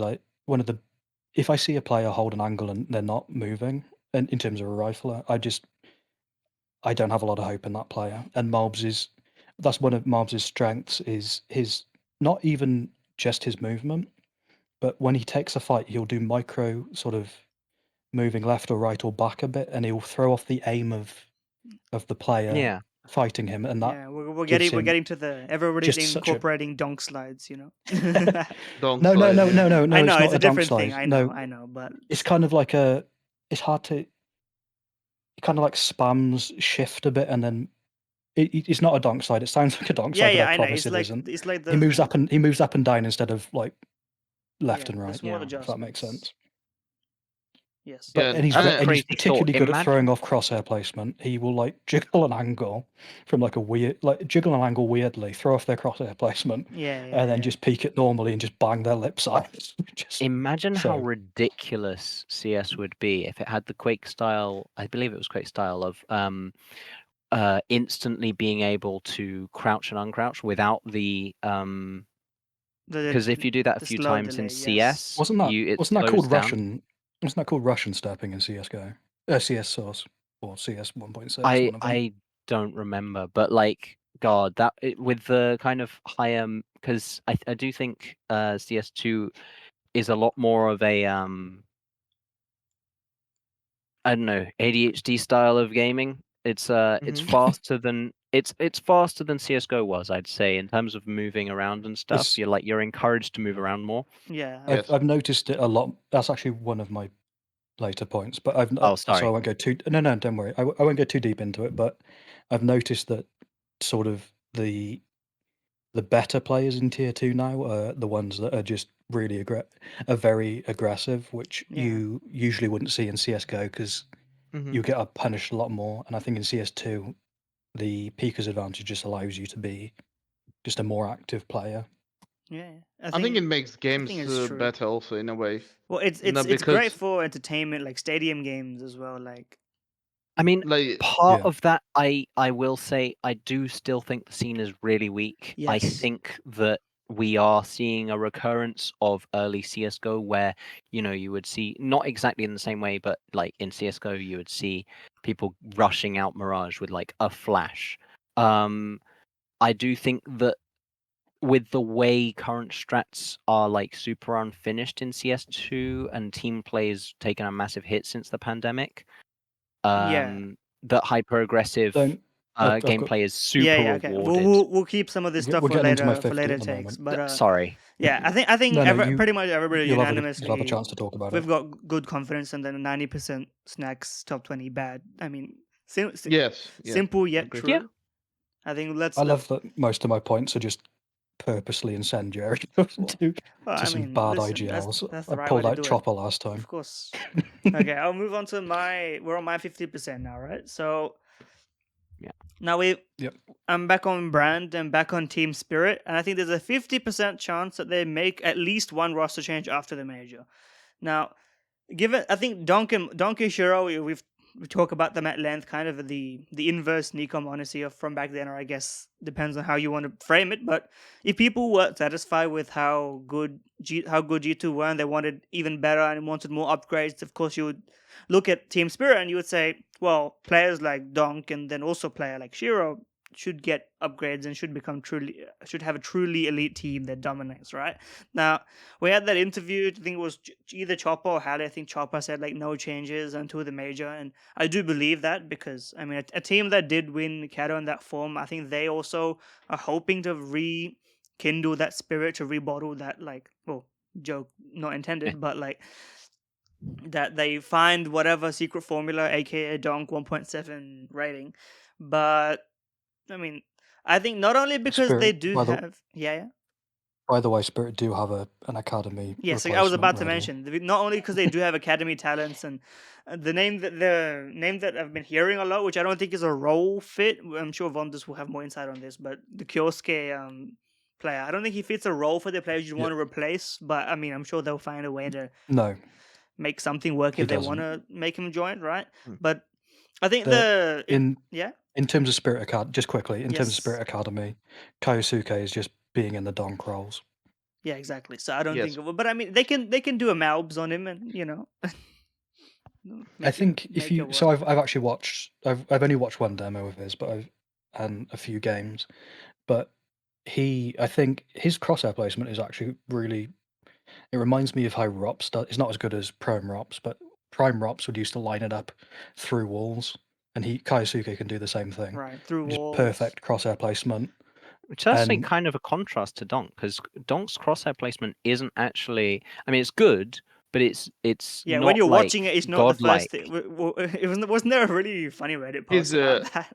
His what's insane about Donk is his insane, like he can readjust in Yes, the the spray. adjustments. yes, yeah, Yeah. the adjustment, the micro adjustments he does is Yeah, but we'll get into Okay. glazing bonkers. Donk in a bit. Sorry. Sorry. As I Yeah, continue. but I think I do know another earlier. a sort of interesting thing is kind of like I'm not even sure that while I'm making the prediction 50% chance of them making the move, I'm not even sure that making the roster move will even upgrade or fix the team, right? I feel like the problems of Spirit, it feels more fundamental than just like remove Magics for somebody or remove Zontix for somebody. I feel like there's like a team approach sort of issue going on behind what's causing Spirit to not just win all the time. I mean, I agree with that. Sorry, Yeah. I don't know. Go on. While I think Chopper is adequate in his position, it's the same issue that I think basically every single team has, other than FaZe, which has the opposite problem in that they've got pretty good IGL. Oh yeah, and apart from no wait, yeah, is that the IGLs have taken a real downturn. Like Carrigan still has good calls, but God, his individual has suffered so bad. It's heartbreaking to see. And it's sort of the opposite for most of the other teams, I think, in that the calls are sort of uninspired a lot of the time. They're very mid-roundy in terms of you don't really have great calls a lot of the time. NaVi is kind of an exception, but that's mostly due to Blade, I would say, rather than Alexi in terms of the setups. Navi, yeah, right? Regarding Navi, I can tell you, it's protocols. There are protocols for almost every situation in But a game. that's exactly what I'm saying, is that a lot of the IGLs at the moment are not vibe based, but it's very mid-roundy, right? Yes. Yeah. And I would say that they're kind of faltering in that regard. And while Chopper sometimes has really great games, I think the issue with Spirit, and I sort of noticed it in their most recent game, is when they are not confident. And I don't mean confident in terms of we can win this. Well, I kind of do, but more in terms of what's happening in the round, right? Yes. To pick this out specifically, they went against Imperial yesterday, right? Going against them on Nuke, they almost lost it, but there were key rounds in which they won, which helped them get through. And it was always when things slowed down and they had no information on where the enemy team was, they started to, even though their initial positions were great, they started to outthink themselves. They started to doubt themselves, right? And there were a few key rounds where like an Imperial player accidentally made noise outside hut or like got burnt by a molly, and you could see immediately they focused up. They knew exactly what to do, and they won the round like easily, even with like lesser weaponry, right? Yep.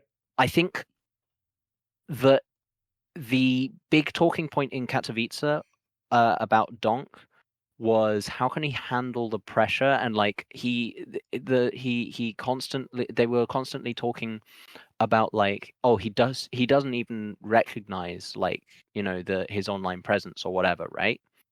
And I think that take really should have been expanded to the entire team, because a lot of people don't realize, apart from Chopper, the entire team is like really early 20s, I'm pretty sure. Like Shiro's the second oldest person there, I think. I mean, so I they agree with need, that. Like the fact that I they are think young. that they've got inside their own heads a lot. Like they should be winning, blah blah blah, and they don't have the experience yet of like, Yes. sometimes you'll lose games, And sometimes you'll not be even mentioned, I confident. feel like even if they, because it's 50%, even if they don't win, for example, the major, like if they win the major, I don't think they're gonna go for a change, obviously. But or unless there's like an obvious upgrade. I don't know if Monacy decides to like become free of contract. Monacy I mean, joins. unfortunately, due to like political situations, they might have to swap out Zontic. Yes, but like I'm that aside, right?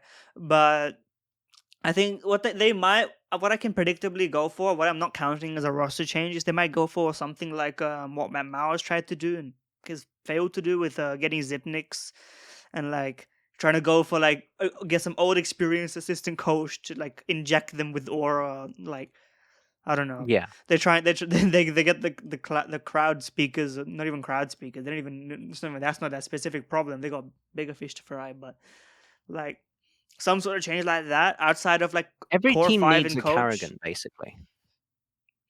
Yes, maybe, but I think for example, the odds of a post major like regional shuffle I think is pretty high because I don't know what the hell is going on with VP. I have to own up to my fraudulent prediction. As soon as Electronic joined, I said VP would win Shanghai, and it's not going so It ain't well. looking good, It's boss. not going so well. I'm just counting down the days until I get tagged in the Discord channel with fraud. Like it's coming. Like the second that VP get eliminated, it's gonna be a notification in my inbox. Dread it. Yes, Hmm. but like it's just I feel like there's no obvious 1-for-1 upgrades either. Like I don't know who is there an obvious move that seems feasible that Spirit would make after the major? Like Electronic for Zontix, oh god, if possible. Electronic for Zontix? No, Perfecto. Sorry, Yeah, Perfecto. yeah, I have Perfecto for Zontix. I'm just that's the only one that seems like I almost just like, oh yeah, Zontix. That would be devilish. But Electronic for Chopper, Perfecto for Zontix. there we go. Now we're talking. Let me get Boomich in for what Magics or something like And that. now you've practically got, NaVi. Yeah, you got NaVi, except it's Donk and Shiro instead of Simple and Electronic. Hey, like Simple and whatever. You know what I mean? Yeah. So sorry, my microphone messed up there a bit, but Yeah, it's all good. I can tell you there are some good. At the moment, there's a plethora of Russian riflers that I would give a go. I would give MagnaJez would be my first pick. He's also played on Spirit Academy. That guy, MagnaJez is he plays very similar to Zontix. He anchors on CT, and then on T side he's more aggressive than you'd think. Zontix is actually he's not like an entry fragger. He's more of an opener. Same as I think High MagnaJez should be used, but he's on a team with NaVi, so he's But I think of course in being terms of used changes like that, I incorrectly. think then the question becomes: do you want to spend a season with the players you have, considering that they're young and they could improve, or do you want to make a change and reset the clock on another player to bring up to the top? Another thing about MagnaJez is he's only 19, so I don't know if Spirit feel like they need more experience. Because that's what I'm wondering. What's the angle for the change, right? Because Perfecto makes sense. That is got something some which Perfecto could also bring is experience. Exactly. So which is why it's the only obvious change to me, and the rest is you have to kind of weigh things up and go like, does it make sense? What's the timeline? How many events is Spirit going to skip in the season? Like, would Fame be a good show? Hasn't Fame kind of been shitting the bed?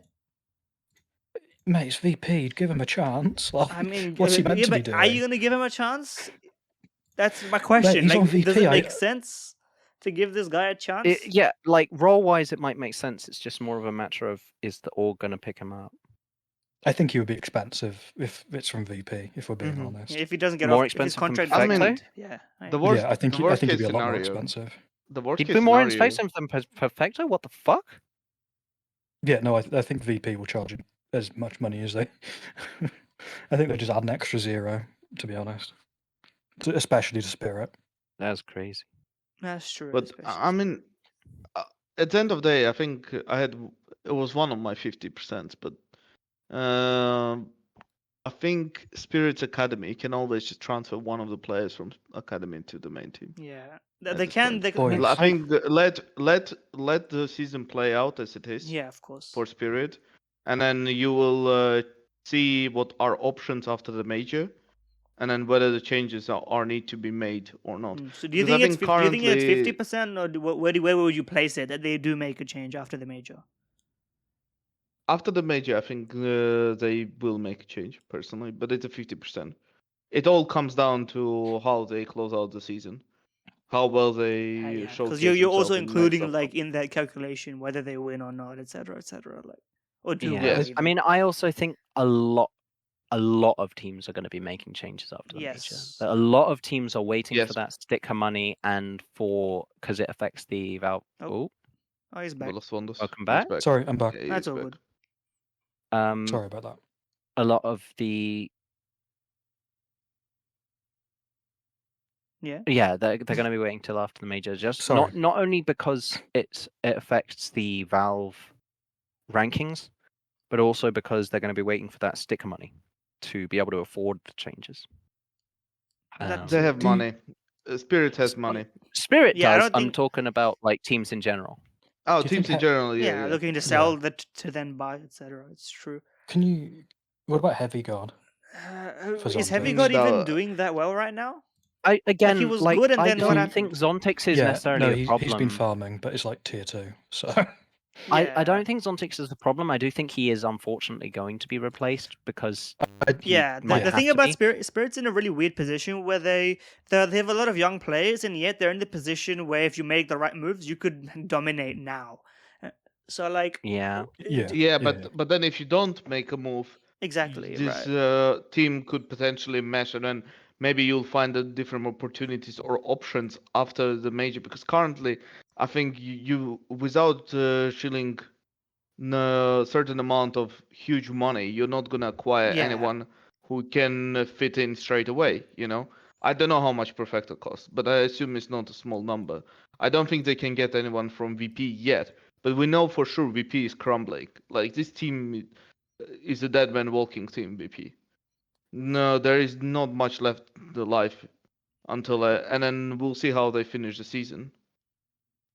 So I think from that perspective, Spirit doesn't need to make any moves and just needs to let the season finish Yeah, as it I is, mean, my whether good or bad. expectation is that they don't make a change until after the major, because A, that's what they said, and B, Yeah. it doesn't make sense. I think you need to give a roster that like this one more big chance like that. That's just fair. Yes, I agree But totally.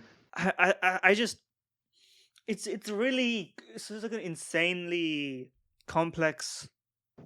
Like if you're the GM of this, you have to be like after the major, it's gonna be really really like tough unless you bomb at last place, in which case making a roster move might be more straightforward. But like I'm just imagining if Spirit make like semi-finals or quarterfinals and lose to like a top team but not the best, you just have to be wondering, do I make a change, do I keep what I have? Like it's a really difficult position to be in, I feel like.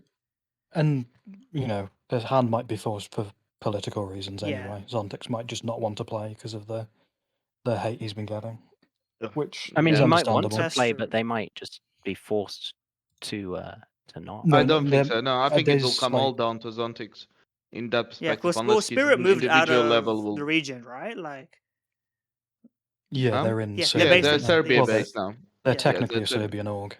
Yeah, so Yeah. it would be down to the personal situation, which is neither here nor there. If that happens, that happens. It's a roster move by circumstance, right? But Yeah, Yes. yeah. But regardless, okay. in terms of 50%, I think it might actually be a bit higher.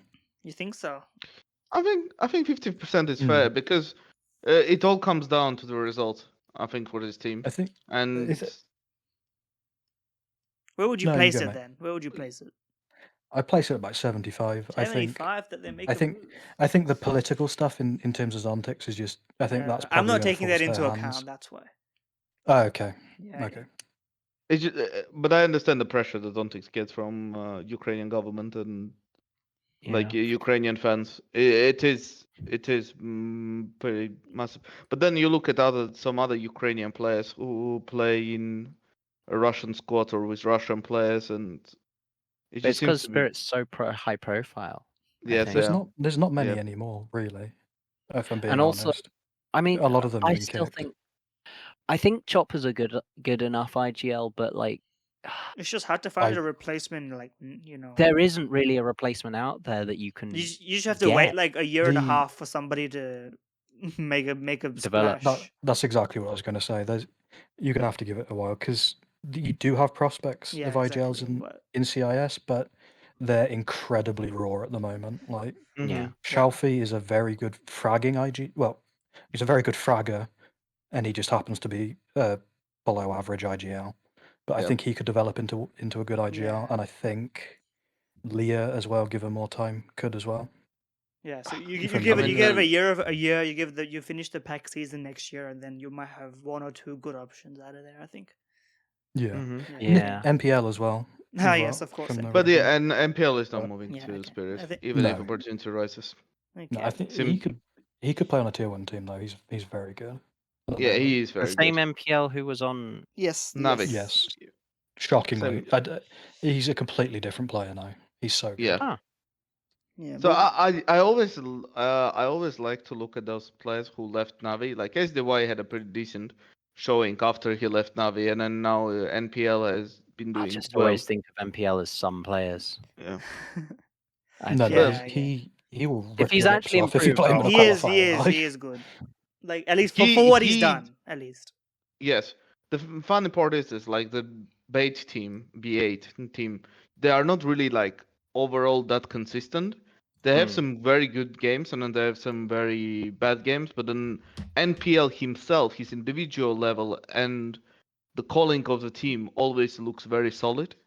Are they in the RMR, by the That's way? always the challenge, isn't it? Like They are, IGLing yeah. is a lot easier to look good in tier 2 versus tier 1, Yes.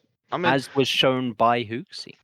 But no, it wasn't but then, really shown. By you Hooksy. can It only wasn't judge. like You can Shout only out judge by Hooksy. the opposition in front of you. You know. So Hooksy Yeah, I know. perennially But anyway, carried by. like let's wrap up before we start talking about Hooksy again. Yeah. Yeah. true. Kenny, what's your The Hooksy hate will 50%? never What's your die. 50%, Kenny? My 50%. Well, I had two ones. One is a Astralis one, and then I have another one, and I'm not sure which one would be the best. What's the other one? in this scenario? And the other one is regarding Navi's flow. But And does Let's anybody do else? Navi. Yeah, let's do Navi. I think Oh, we're is gonna it do Navi? Astralis later. Okay. Yeah. I think it makes sense to leave Astralis to the end. I think I mean, my 50% is also Astralis. Yeah, exactly. Right. So, anyway, go on. I think Navi's high flow will allow them to win a major, this upcoming major, simply Ooh. because of how random the major is and how it's always possibility of getting an easier road to the final. And with the way they've been performing, if they manage to keep up the same level, they have a very high chance of winning the major, I think. Didn't they Funny thing is, this goes change the against my upcoming 10%. major to Well, be high best? chance, well, 50% chance, basically. I think it's 50-50 between them and Vitality, personally, with the current, as it currently stands. Didn't they change the major to be more best of threes? No, I I don't think they've believe. changed the format. No, I don't think they think changed the have, format. no. for Or the was I Championship. thinking of another? No, it was PGL tournaments I have guess. added best of threes for every. Right. Yes, Yeah. but it wasn't the majors. But it's simply because of the Navi's high flow just allows them, I think, to be that, to go deep in a tournament, and then they only will struggle against like the top teams. But then if the because of how random major can be and how top teams can struggle against the other opposition, it will allow, I think, higher probability of Navi potentially winning the tournament. But it also major is still not very well. It is close, but it's not really. There's still like 3-4 tournaments to play. Yeah, it's until quite a while. it starts. Yeah. Yeah. I Fifth- think. Yeah, go on. I think the floor of Navi is. I think the floor of Navi is the highest in the world. I think the floor Yes. is probably the best in the world. Yeah. And I think the only thing I think one of the few things they struggle on is AWPing presence. I think wonderful. Like, not all the time, but sometimes he will just go missing. And Mhm. if you can get a good AWPer consistently performing, it helps a huge amount. But I think wonderful is still a bit too in his head Yes. about it, because that's been an issue throughout his career from bits and pieces I've heard about the place. But I think even Blade, then, I think Blade and Alexi B put together a system that is incredibly hard to disrupt. And if you look, I think due to the tactical approach in Navi, I think they are the team that would be the least likely to be upset Mm. in Tier 1. I mean, if you look at their previous events, Yeah, I'm just checking the they had results. a What the big worst dip. team they've lost to is. I was looking at event finishes. Like the worst they've gone out is 9th to 12th in ESL Pro League and IM Dallas, but those were like next to each other. And Yep. before and after that, I mean, before that, the lowest they went out was 7th to 8th, and since Dallas, the lowest they've gone out is 5th to 6th. Granted, that's only 4 events since then, but like that's still like really, really consistent. Apart from that 7th to 8th, the lowest they went out was 3rd to Which 5th. tournament was it? 7th and 8th? Katowice 2024, and then they went out 3rd to 5th, Copenhagen RMRA. Katowice was when they lost to Falcons, right? Yes. Yeah, I think so. Yeah, I mean, but then the major kicked in, and I think the major was a real point when you can start judging this NaVi Yeah, team. I mean, if we're looking because- from the Yeah. major, in I- EPL they lost to Complexity and FaZe, but it's EPL, so I mean that's after the major. Complexity. Yes, they did. Oh. They did lose to Complexity Yeah. in EPL. But because this current but it was NaVi like is a very, very it was different not a in the very major important nowadays. match. I'm not gonna stress them over it. Yeah. Paul went on a fucking run this EPL though. EPLs, the EPL They just- merchants. Yeah, APL merchant. Until Low stakes yesterday, they were merchants. like doing Yeah. really well, and then they got fucking demolished by Liquid. It's like not a honeymoon, but like I don't know, a revitalization or something. Every team it seems to get like these just short periods every once in a while where they're just like fucking. Well, it might be just tier like a higher post than- boot camp situation, no? But Yeah, it- yeah. Something like Sif, but this. I do not think you can judge current NaVi on their like March level With when they the won the major, because Oh, simply definitely not. no. their current NaVi Well, is if you look at like much better from than after major the winning break, Navi. right? From after the break, if you look at the results, Yeah. the only team that they've lost to is Liquid twice in the Blast groups, and then Vitality in the final at Cologne. And we're talking about Blast groups. Yes, That's also. but we're talking about important. Liquid, who's Like, of course going to win every event after this. But like from But yeah, they. from that perspective, I think it's pretty. I don't think many people would argue with you in terms of like highest floor. 50% chance to win the major, I think, is way too high. Just because I think there's a lot. I think there's just a lot more teams that have chances. That 50% for NaVi, I just don't buy it. And Yeah. like I could mean- see somewhere in between. I can see like a 30 or maybe 20% to outright win, but I just there are a lot of ways that it could go wrong, and just because they have a high floor, like I don't think that's what gets them. I don't think that's why they won the major in the first place. Is because they have a high floor. I think it's because they prepared a lot and they like. Yes, and they usually do a very deep boot camp before the tournament starts. And I think I just mostly correlate with the fact that they are one of those teams that will make first preparation. Secondly, they are playing much better currently than they were playing Yes, for the that is previous true. major. Some of their individuals very inconsistent, and I'm mostly talking about Wonderful currently, because his level can go from very low to very high, but it still doesn't affect the results that NaVi gets. And then we're talking about Wonderful, who potentially his ceiling is honestly like very, very high, and it just depends on his mental for the tournament and what he can do on individual level in a tournament. And if he manages to prepare himself for a major, I think NaVi will be in that 50% category for me. But as I say, it's simply because of how high their floor is and how still inconsistent some of their star players are. Yeah, I just think I just think majors, like I think ceiling is pretty relevant for majors as well. But then again, Yeah. I'm also just dubious about the fact that I think everyone was caught by surprise by the way that they won the major, right? Everyone was But I think they have a lot more scrutiny on them, and especially in the lead up to the major, they're going to have a lot more scrutiny on them. I think that teams will be preparing against them specifically, especially like if they're in the playoffs and you're gonna face them, right? Or in the lead up to that playoffs, I think they're gonna have a lot more attention on them than before. I'm not saying that like they're not gonna cook stuff of their own that's new. Of course they are, right? I just don't think that it's as clear cut as 50%. You have a lot more of potential contenders in that. I think Vitality and Spirit both have like I would honestly split it like if I put like if I'm gonna say something like 40 30 20 like Vitality NaVi Spirit sort of from current circumstances, something like that. That's just what I see it right now. And things could Yeah, change. I mean, we'll see. We'll see how it all progresses. Obviously, as when the tournament. But this is currently, I think, where I stand for when it comes to Navi, personally. No, I can get behind 50%. I think that's fair. I think they're the best team in the world currently, even above Vitality. Yeah, I think just below Vitality for me at the moment, simply because Vitality's ceiling is a bit higher. And Vitality did win Cologne. We can't Yeah. like memory hold Yeah, the fact that they did win Cologne.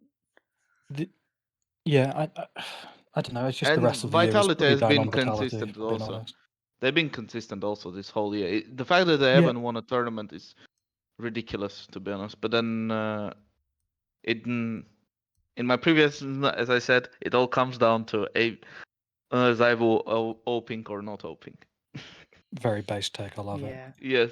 I'm also like with this formula that they have of like a different player is the best player. Like I'm curious in the lead up tournaments to the major how this trajectory keeps going with Navi, because You never know. it's just Is I mean, I'm just a bit concerned. Like I'm just like is I'm giving the Elon Musk Twitter reply like Yep. exclamation mark concerning. looking into this. Like doesn't seem Yeah, like we it's a can- problem, but it just seems like it shouldn't be the way it is. Yeah. How much do you put on the players themselves in Navi? How much stock? How much in terms of what? In terms of them in terms of them winning, how much do you put most of it down to the system blade and I assume Well, I think the Oxy also system is the created? system. I don't think it's gonna like get worse. The system Sorry, gives what I him mean that is, do you floor. think System do you gives think him it do you that think floor. most of the performance is coming from the system or from the players? I think that So I think it's, if they're gonna win I the think major, it needs to come from the players this time, especially. Yes. Yeah. because I You think need Ima to is very much a individually system player.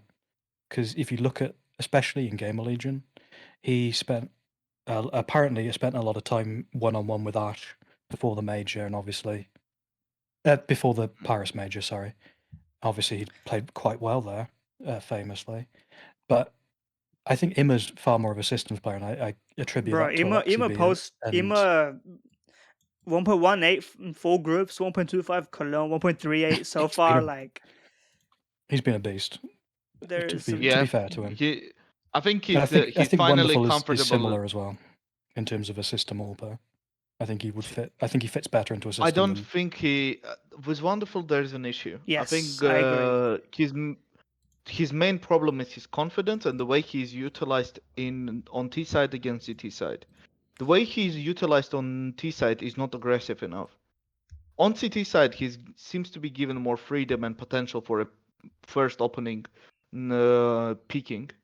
So he's given like more opportunities to go and peek and then try to make a play.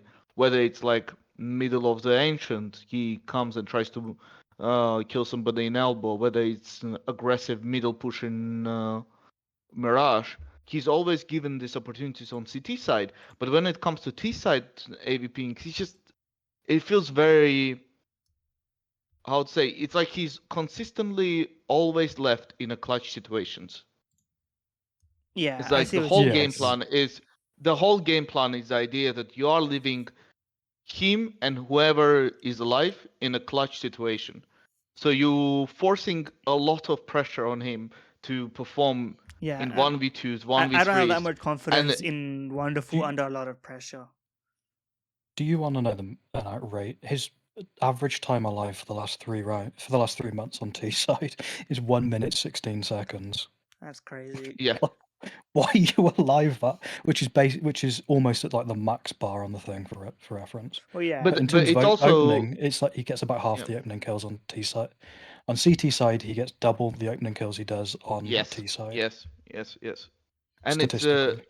it's annoying to watch. I think his best performance ever was at the EVC tournament against Mouse, and you could see very distinctive difference in his style of play when he was playing on CT against T side, and on the CT side he just feels like so much more freedom to play and more possibilities for him to move around, whereas on T side it's just constantly like holding an angle, waiting for some aggressive pushes from opposition, and it's just and then being think- left in a 1v2, 1v3 situations. And obviously his stats not gonna look great on T side when you're consistently in a clutch situation.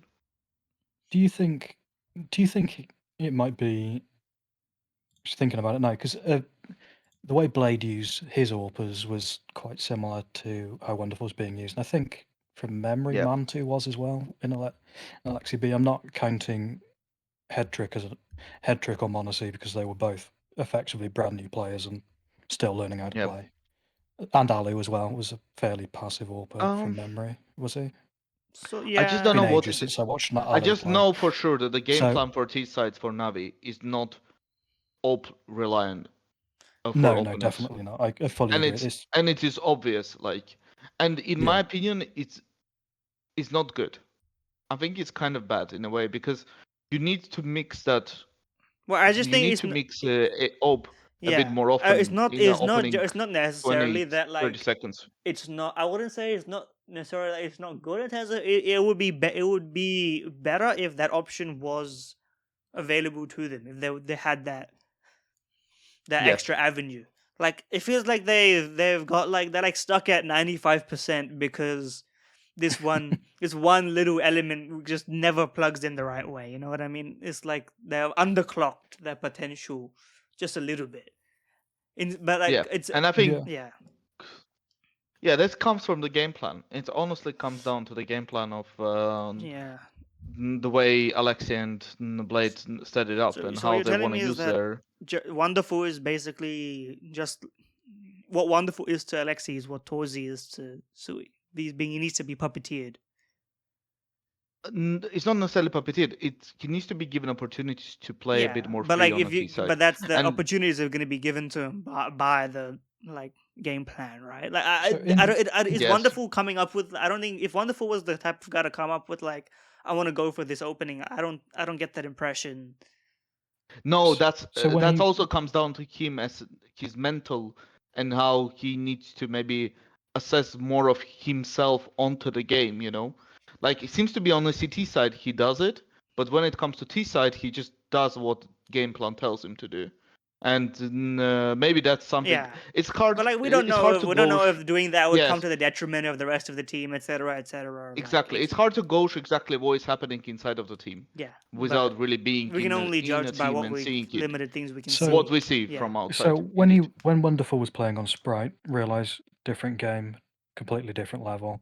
Anyway, he was far more aggressive on T side. Well, yeah, I mean, but that's Just because statistic- Sprat was kind Statistically, of comparatively speaking. it was one of the rosters was actually quite good, but it Yeah, got that was wrecked. But that one. anyway, was, that one was. shout out Zyphon. Still miss you. we missed you, Zyphon. We I miss think you. we can Come, probably please get to move- tier 1. Yeah. But We can yeah, probably move to the next topic also. Yeah. I think we've But I been was stuck a bit for long. I think yeah, we covered. Okay, Sift, you're 50%, right? You're up next. Is it? Yeah, Yes. I think that Astralis will improve under cadiaN. Surprise, surprise. Is that a 50% chance or 50% agree? That's my 50% chance that they'll improve. 50%. just before you start, my 10% point that I crossed out and have since changed was there's a 10% chance Astralis improve with cadiaN. Varying levels So- of confidence in cadiaN. We've got very, very different views on this. I'm Well- interested to see what you say. Here we go. So, while cadiaN obviously is not exactly known for his rifling, I think that the person he's replacing, Bro, obviously, sorry, I am. So he's replacing Bro. Yeah, he's replacing Bro. Was looking really quite bad in recent games. Bro Uh, or cadiaN. Well, we Oh, haven't Bro, seen right? cadiaN. Yeah. cadiaN hasn't played any recent games. Well, no, but he's also been looking terrible in every game he's played. Yeah, this but when year, he's going so- into a new role, you know, Yeah. he can reinvent himself as Hooksy too. More Dear God. especially though, cadiaN brings better strats. Now, I know in the past That's I've said true. that I think Device could be a good IGL. I still think that, Yeah. but Astralis does Post need the results post the Device now. tweet. I'm going to be in the and IGL for years to come. Post it. yeah, I think Device could have become a decent IGL in given like another year or two to learn the role properly. But Astralis definitely need results now, and another year or two, and Device might retire. So that's not really feasible. How old is he? He's by the way? Is 27, he like 29. 29. 29? 29. Really? Damn. It surprised me as well. Same age as cadiaN. Yeah. I guess that put it in perspective how washed Um, cadiaN was when he was playing on Liquid compared Mate, to. he was. Oh man. You'll never. yeah, but You'll never get more washed than cadiaN was in CS. so another in CS:GO. yeah, but He was playing with bloody that bubble was for using the fuck's AWP. sake. Secondly, so there's some rumors went around about, because obviously the big controversy is Down and Yabby wanted to kick, and because they disliked him. Sure. Blah blah blah. Specifically, but it was like around the- the feedback, wasn't it? The way he sort of presented his feedback to them. I believe. Something along those Yeah. lines. The The thing is post-game that cheers were a if I bit remember too correctly, it loud. was either Stown or Yabby who brought it up, and then the other agreed really quickly. The thing is with that, now I'm quoting a rumor, so obviously take it with pinch of Harumi salt. posting. But the thing is, Harumi logically, confirmed. why Yeah, would Harumi, you by the way, want to get Harumi rid? sent a tweet out saying that Glaive and Goofy are gone. So Oh, this is a rumor which was on Richard Lewis' video on the situation when it came out. So it's yeah, I retract my Harumi about- posting. yeah, it's a bit more about like what he'd heard behind the scenes, but obviously rumor. It is a rumor. If you think about it logically, why would, if they knew that they were going to be leaving the team, why would they then also want to be getting cadiaN out, right? The possible theory is that, speculation obviously, that they didn't actually dislike cadiaN, and they asked for him to be kicked in expectation that they would be benched because cadiaN was at the time Mr. fucking heroic. He built that fucking team practically. While Starvin was Mr. Steely Girl. Yeah. So Sorry. and if they had You been could have benched, said it that more would have made crudely, it a but lot you saved him there. easier. I could have. Yeah, it made it a lot easier for Astralis to acquire them, or cheaper at the very least. No, they were 2 million, weren't they? They were 2 million because Jesus. Heroic found out about the shit fuckery. Oh, okay. Because it was a straight up quote asshole tax, because they only kicked cadiaN in the expectation that Yabby and Stan would be staying with them, and then when they find out Astralis are yoinking him, Yes, they but I would wanted like to make hear how Astralis this pay makes every single penny. Astralis better. So that is one key thing that, like, the public perception is, oh, they hate cadiaN, whatever.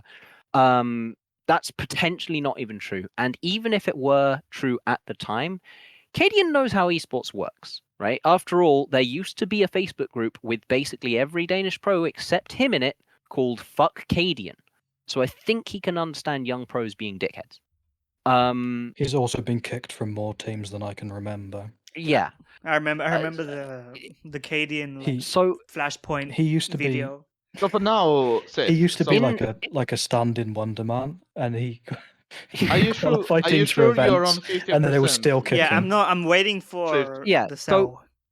cadiaN should definitely bring better strategy to the team.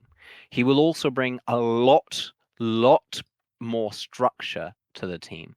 And he additionally hopefully should be able to get Yabians down over their recent dips in performance. The thing which really showed that Astralis needed more structure was the Call 2-0 game, which genuinely made me reconsider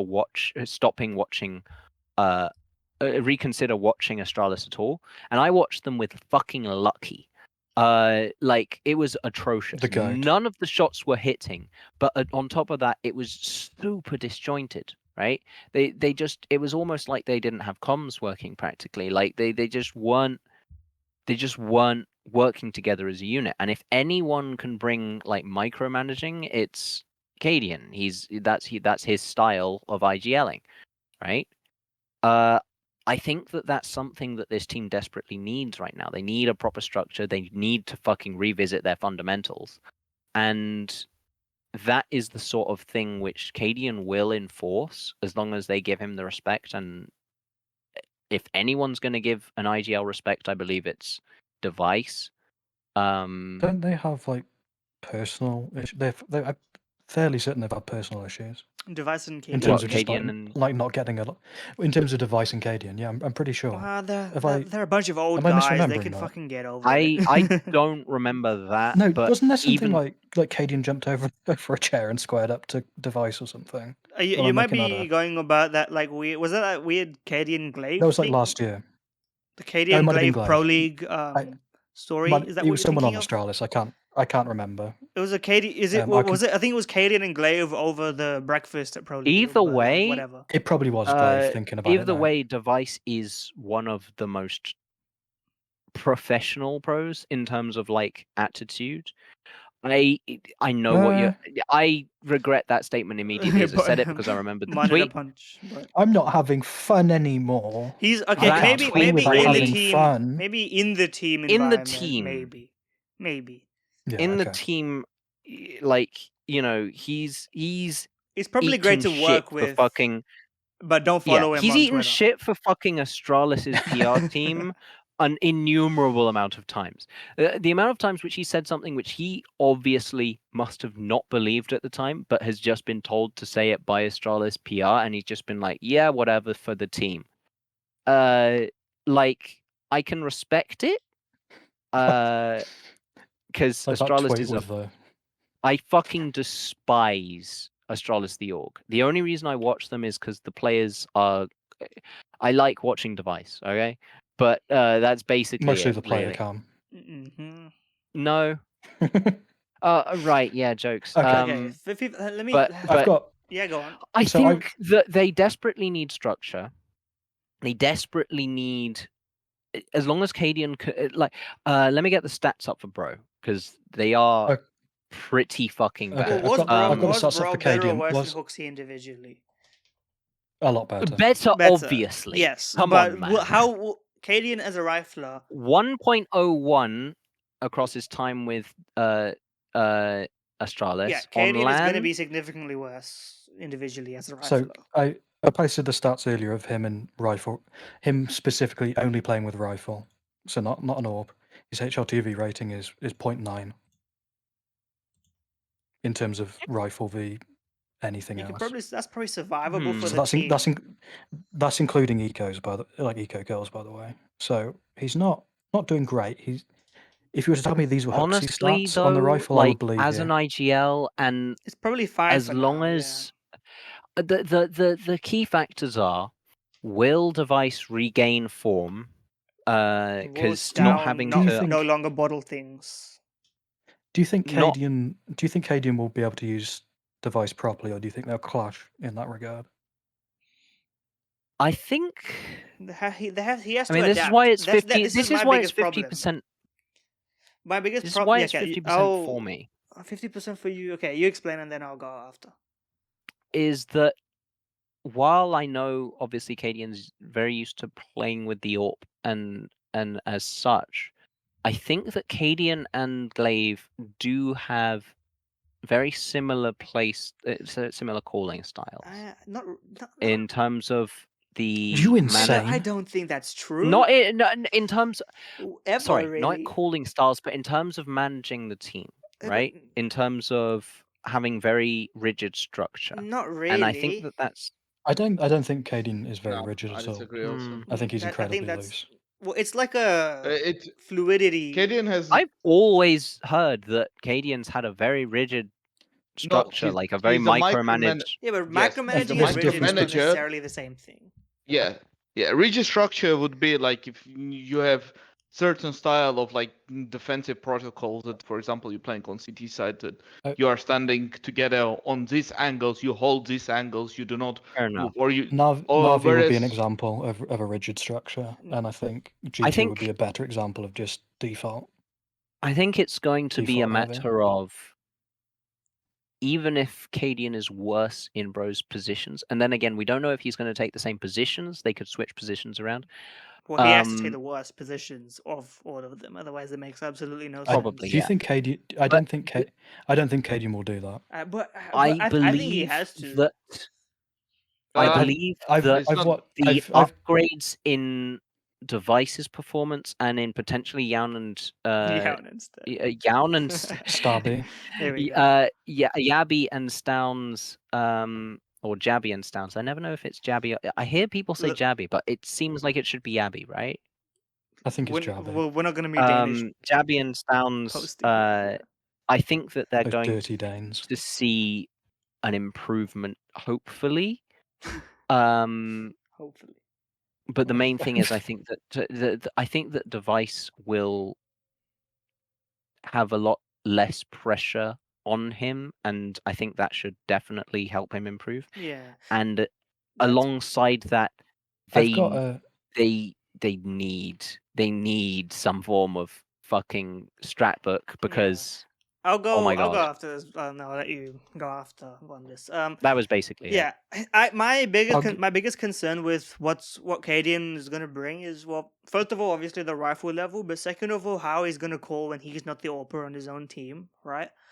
A lot of how he played on heroic, he was I wouldn't say central pieces, maybe a strong way to phrase it, but like he played key roles. He definitely called around himself. Yes, but like not and he's done that. Yes, exactly, and not necessarily he's done himself that throughout as a his career as star, well. but like as a key part of like how a round plays out, right? I would say like that, and it's not like I doubt the devices are going to be fantastic at giving the exact communication required for cadiaN to execute the call in the same way as if he was there, but like there's going to be a delay, there's going to be a slight difference, and I don't know how much confidence I have in that template, so there's going to be some adaptation there. Obviously, it's probably it should be a bit faster.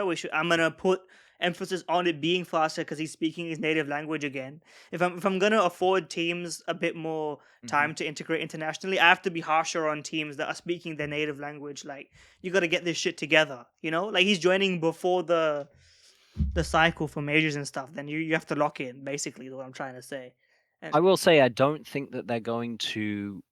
I mean, they might see a honeymoon period. I don't think it's going to take time. It's going to take time, definitely. I mean, you said 50% chance that they would get better, right? What's your frame? Time frame, results, like what are you speaking? I don't want to say like by the major because that's like 3 events. I want to say we're going to see consistent but possibly small improvements over the next 6 months. Like, so are you saying? So, for example, let's say their first season of next year, you want it to be better than their first season of this year? You think the that's first possible? season of this year included with Blame Air. Okay, basically, So- like that good, that period of good form that they did have with that device IGO before. It was Well, like half that's decent an form, almost right? unreasonable level of consistency. They were making like Well, yeah, what was it? But you want them Semis to be, or but if you want them quarters to be every better, then single event. it needs to be better than that, right? Like It needs to otherwise, be better than current form, Well, definitely. current form is, but then that's not like I don't think that's much of a as much of a comparison as whatever that. I mean, like, okay, let me get the stats. Do you think? Let me get the do you think stats up for their devices? events. Do you think devices AWPing style is nerfed in CS2? This is very well, he's passive changed AWPer. how he plays a I- little bit, though, right? He's more aggressive. Yes. Is he more aggressive? He is. now? He is a bit yeah. more aggressive. Yeah. Is he? Yeah. Yes. I swear, I'm pretty sure he isn't. Let's have a look. It may not be. Oh, no, it may he be. is, he Yeah, is. I'm pretty sure it is. Yeah, no, he is. Because in the past he was more Yeah, of of a course. tripline or Yeah, I don't AWPer. think the issue is in devices orbing capacity. I think it's more of a like team structure, game plan. Team I should probably structure. explain tripwire AWPer. Really, that's an Yeah. expression Can from you- like 2016. Wonders. You just If hold you're- an Yeah, angle, yeah, yeah. basically. Wonders. Your 10% is also related to Astralis, correct? No, I've got. He's got a I've got. separate. It's related to AWPing. I almost had it all because be in, 10%, but I changed it. I just only stuff I would add, which I had on one of my 50%, was basically regarding Astralis. I think this move. I'm on a safe side that I think the cadiaN move is actually really good. I also think really it's It's good. I also think it's good. Yeah, I agree. I agree that 50% seems to be fair because you are bringing cadiaN for a few reasons. You're elevating the IGL role from device, so he can concentrate on AWPing. You're bringing cadiaN because Stone and Yabi have not looked as good in any other iterations besides the cadiaN iteration. Yes. I'm going to be And honest. I know that's too generous. Starvin has looked terrible for the roles he's been given. I know, but Also- this question needs to be, and I think the only problem that we have with Astralis potentially is the structure of the team looks non-existent, and then second is Shout out Ragnar. cadiaN not playing AWP and him playing rifle, which I think is a blessing in disguise in a way because we have seen cadiaN. I think the real CS2. question is who's secondary AWPs? Surely I it's mean, cadiaN. Stairs. Right? It's down. It's I think cadiaN, Stan was but- secondary AWP. Stair's been naturally looking pretty decent on the fucking. It doesn't matter who There's no way does the Stairs is secondary. secondary AWPer. Honestly, Surely secondary not. AWP only makes sense on like 3 maps, which is Anubis, Nuke. Dust 2, and Nuke. Yeah, I mean, What's the Nuke current is kind of Astralis's map pool? One second. Nuke. What's their permaban? It's more The thing important. is, it's If they- Inferno. you isn't it? can't really talk about their map pool because they've been trying everything Yeah. since device has been IGL. Well, Their map pool is I mean, you have to talk everything about and it, nothing. like, but like, do they have a It's permaban, everything or have and they just nothing, been literally. shuffling randomly? Yeah, Astralis I believe Astralis those has levels, removed but not- Anubis, so Anubis seems to be their more common Ban, map that they ban. Which, But they have I 25% think, win rate on Nuke and Vertigo. Like, yeah. I'm just trying But to I remember. think the biggest part- cadiaN's strengths. The cadiaN. I think the only stuff that with Astralis. Sorry, I'll just finish and then Yeah, go I'm on, done go on. really about Astralis. Yeah, no, I'm only not bothered, only man. thing I want to finish about Astralis. What is Raga doing still there? Honestly, what is he doing? He's still there? warming the seat. the thing is, not that bad. that's something He's I not want to that add bad. from the Collecting a paycheck. 2-0 call game. The like some of the only wins that they got in the cold 2-0 game were when they took the timeout, and suddenly, magically, their like strategy and their layering looked like really good for like the next 1, 2, maybe 3 rounds, right? So Rugger's doing something. Because I'm he's not the the- only reason that they got some rounds in fucking cold 2-0. As if they've got a memory of 3 rounds, for fuck's sake. Yeah, well, no, it's Astralis. just like Put your life together. no device. Like, Device what are you like he doing? makes the call. He's like looking at his crosshair. He's like focusing. He's like, shit, I'm the IGO. Fuck. I just personally Timeout, and then think they run out of time. I should have been listening. there's better option. There's a better option on a coach market at the moment Who? that you can acquire. Who you getting? Tell me. That I mean, it's gotta be Barry. It's just gotta be Barry, man. I've got a strange hallucination. Based. I think that after Mao's collapse, Zipnix is gonna coach Astralis. Fuck off. Mate, how dare you? How dare you? I've put it into the world. I Would haven't you? seen anybody else say it, so I'm gonna say it, and let's see if If that happens, I've Listen. Can Long I shot just here. say one more thing about how dare you? So a common theme that people are like worried about is like, oh, people never recover from coming back from IGL. The one thing I will say in Device's favor for that is Device is the only player in Pro CS, CSGO, to have ever taken a full year break from the game, being top 20 before, but it would still be top 20 form after. Literally the only player to have ever done that. So if anybody can like regain form after IGLing, it would be him. I don't have that many doubts in his individual form compared to the bigger problems with the team. In my opinion, If you want a really obscure player that also did that, Nerds did it as well, but because he had military service. He didn't, because But at a much lower level. I stated this, and Jice was like, "No, you are wrong," and then he went through every single pro player, and then he was like, "No, you're right." Yeah, no, Nerds. I'm pretty sure I saw an interview with Nerds saying he did it, didn't he?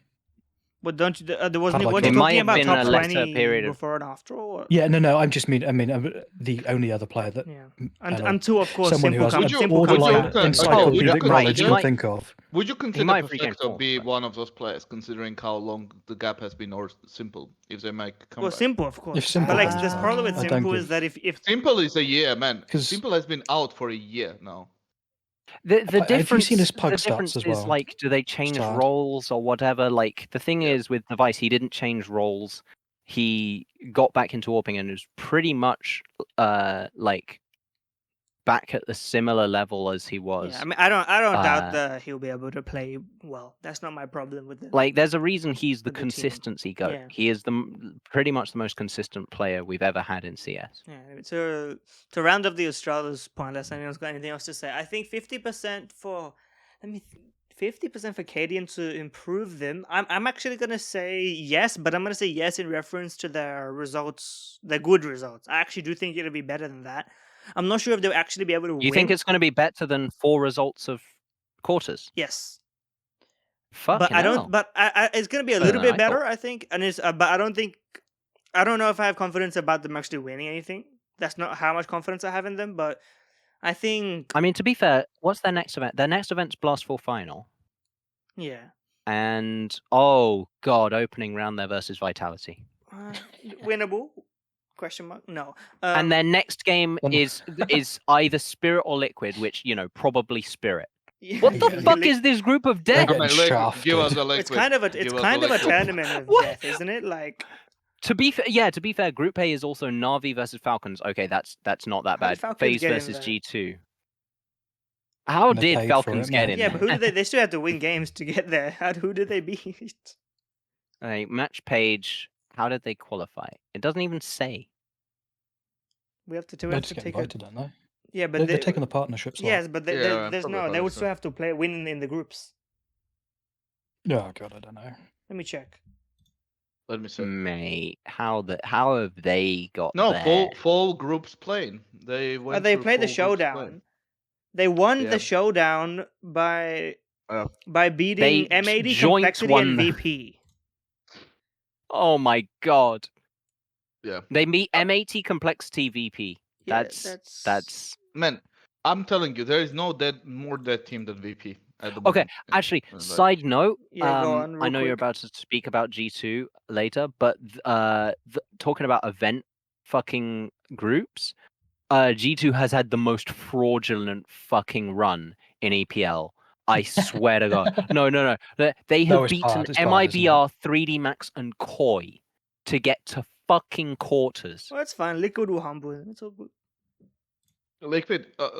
Yeah, it's going. It's going 3D to be Max, some by good the way, match who have tomorrow. players that aren't being paid. So they're just literally, effectively an orgless team. Yep. Yeah. Okay. And For yeah. I think we should Yeah. move on to the Yeah, we can wrap it up. Vondas, your 50% take round us off. Okay.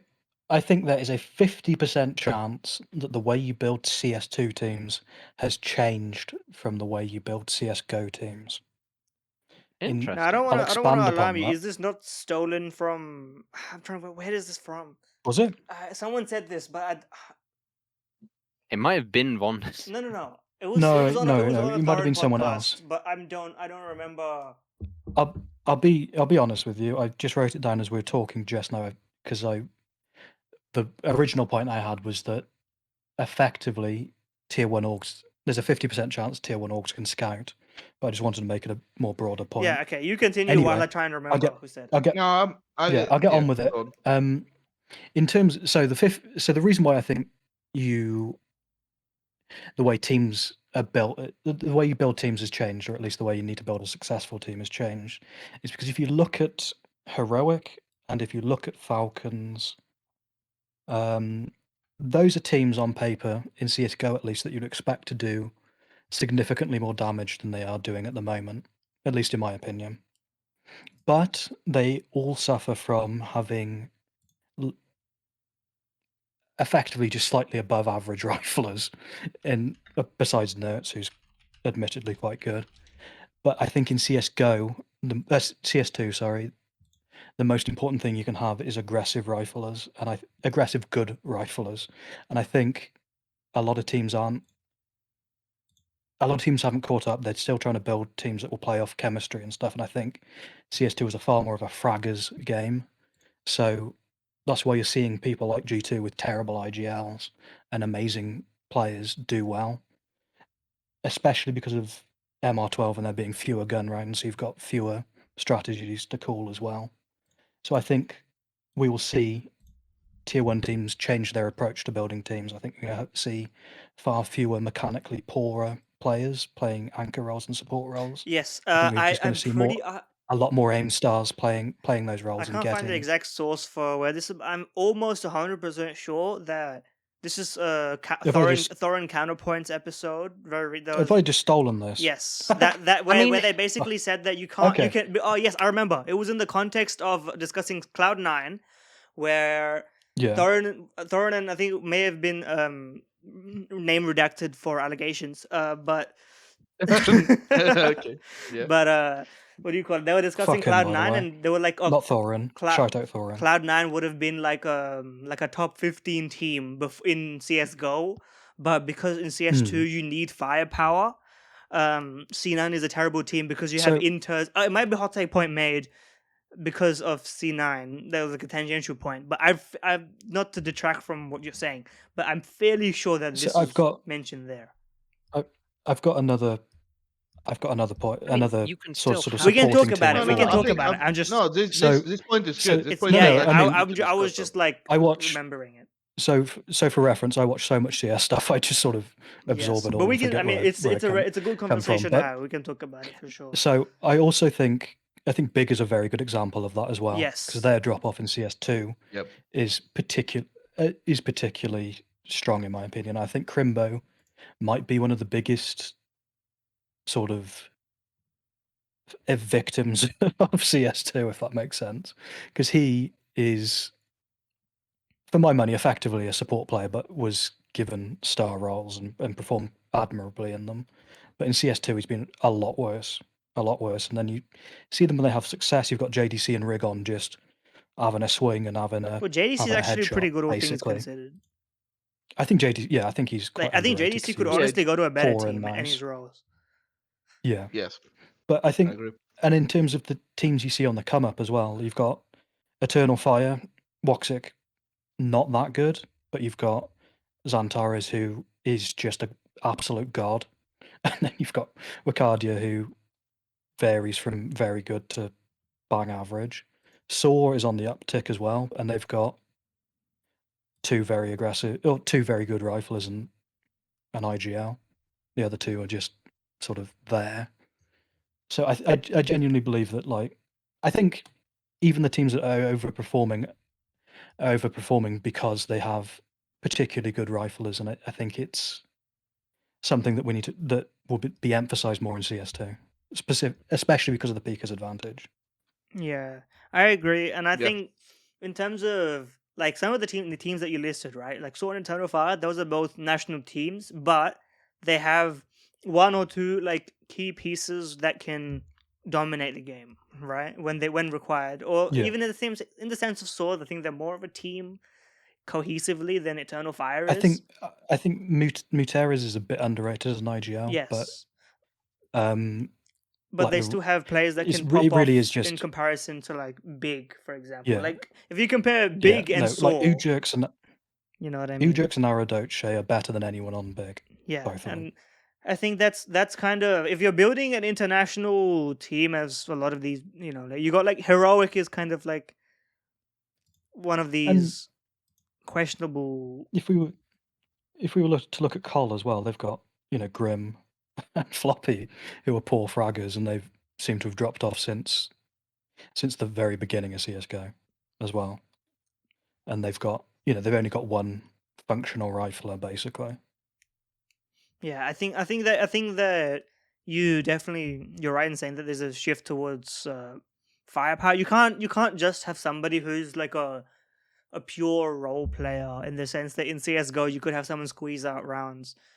Like But I mean, I don't think it's a surprise Stiko is taking analyst roles now, because like he was the perfect example of I do more sort of intangible stuff to help the team than anyone realizes, yeah. but doesn't necessarily frag that hard. So, but he's, you know, he's retired. He's looking Well, towards retirement at least, and I think did he say that, or is I it just just think like circumstances look like I it? don't know. Well, he's taking analyst work. That's not a good look for many pro players. Well, cadiaN was really. on that desk, and cadiaN did, now he's back. yep. So you know, but like Yeah, stick, I agree. I think that was an emergency situation, wasn't it? Yes, but And also, I was thinking of it, M80 is another example of this, where they've just got fraggers, Sin and like just doing a madness on the entries, like. So I think the teams on the come up have built CS2 teams, basically. I think M80 have scouted very well. And if you want to build a successful team, you really, really need at least two good riflers. I mean, my counterpoint to Sorry, can I just quickly? yes, I will admit, if I was to describe myself, I am an aggressive rifler fetishist. So I might be biased because I do love an aggressive rifler. well, it's just more. It just I- feels more like impressive. How does it Yeah. work on this? You were telling me you were into Anchors earlier, and now you're into aggressive. Yeah, he's a riflers. switch, you know. It depends. It depends on the. So on T side, I like watching aggressive players, and on CT side, I like watching anchors. Okay, that Just makes 'cause- more sense. Just because when I first started to play CS:GO, I just basically watched a load of Crim's demos and Zipnik's demos, and that's sort of I play sort of a mix between I'm them. just I mean, I'm that holding was- myself back from making some very But with the aim of a crude jokes right now. but with the aim as if I'm driving, as if I'm using a racing wheel. Unfortunately, I can understand that. I used to love watching Zipnik's demo. The way he played the game was really good. Some of his maps So- on Astralis talent were inspiring. Yeah. I learned quickly Safe- my mechanics were dog shit, so I just had to buy time for my team to carry me. I think So- the. yeah. Oh, sorry. Go ahead, Sifton. I want Also- to know. The kind of counterpoint to that, I think, is while it's true that a lot of the teams with success have more aggressive things, or they're building them up, I think that's more due to the fact that a lot of teams are building teams with like established older players rather than taking risks on younger players. And that it's not necessarily about the aggressiveness of them, it's the fact that they're younger, they're new blood in the scene, and that I think a lot of older players are getting away with contracts that they shouldn't be getting away with just because they are established rather than companies wanting Yeah, they're getting to like a take risks. legacy payment, effectively. Yeah, but not just a legacy payment, a legacy like foot in the door, right? Well, yeah, you know what I They're mean. getting Like chosen over young players because these guys, they might not be the best, but like they're established or whatever. When these the word you're the looking for org is switch really, cronyism, I think. kind of, yeah, but it's not even cronyism. It's more in the sense of teams are playing too safe. They're playing too safe with their building their teams. They need to be realize that it's a new game and that they need to be scouting out lots and lots of talent quickly and cheaply. Like, I think you want to be filtering through as many young talent as you possibly can to try and build up the scene properly again. Because I think it's right something now that we will we're in a see big now. dip. I think Because right now we're in a big dip in terms of like once like a load of these players are really close to retirement age. Once they retire, we're gonna have a really big dip in like if you think CS is I mean, bad now, the we're alternative gonna is have some a of them don't really retire. we're going to see a really big dip when like say 10 20 of these top pros retire just because they're like 34 or whatever, and if the teams don't like build up young talent to replace them, there's going to be like it's going to be bad. It's going to be fucking atrocious to watch because we're just going to be seeing like a load of tier 2 players just being immediate like, oh shit, this person's retired and there's no one to replace them with. Oh yeah, we'll bring back fucking like, I don't know, Dupre. fuck it, Neo can rifle now. Dear God. Oh no. Make it stop. I was just checking. I thought Crims was older than 30. He's 30. No, Now he's been he seems bald the young to entire me. time, so I assumed he was older than he was because he's just been bald the entire time I've watched him. He's play. young to you. Another 5 years. There we go. But in terms of tier 2 players, there are a lot of tier 2 players that have the mechanics of tier 1 players. They just don't have the mind Knowledge. for it. So, Yeah. like, I could probably give you a list of 10 names that have mechanics of a tier 1 player that you just need to teach how not to overpeak or whatever. You got to put that behind like a membership. But I'm not telling you them. They're secrets. Yeah, he'll tell us in private, and then we'll sell You the know, we'll sell the information, of course. Yeah, So 50, players I like- honestly think players it's like higher than 50%, though. I'm not even gonna lie. I think that if you look at, for example, So the reason why I only put it as 50 is because I'm not sure if at the start of a game they're just sort of working out the mechanics and the strategy will come later. yes, I therefore think the you team will, play but will I be more don't think that important. changes how you build a team now. Unless you're Okay, like building insane, unless you think you're the one with the vision, which somebody will find it. But like, I don't think the average person is going to be looking to find the vision. I think the average team should be looking to do the best they can now because the stickers are now. You know, I disagree with that. you think that they should be trying so to if find you're the vision? maybe if you are a title contender, yes, don't get a player different that approach needs for like a needs sub, development. for like this below top 20 versus like above top 10 sort of. I would say if you're not a top 5 team, you could probably get a player that needs a bit of work. You know, that requires a bit of time, because unless you're willing to spend a huge amount on a buyout on a good player, Yeah, you're gonna have to get a tier 2 player and teach him, basically. that's And I think true, most teams outside of the top 5 should be doing that after the major if they have a significant fragging deficit. Like I think Col, for instance, they need a fragger. They need someone like Zyphon plays Alesia's role, so not him. They need someone to just anyone come in and frag. Anyone. That's true. But I'm just Maybe trying, like, and then you can shout at them closer. newer team, like newer teams that are being built, that have been built in for CS2 or like with roster moves. So if you look at it, like the tier 2 teams that have developed don't really have strong AWPers. That's true. You know, It's like true. Slacks is okay, but he's never going to be, a star AWPer. Slant is What do you alright call it? in game Slend mode. is really good. Yeah. Maka is.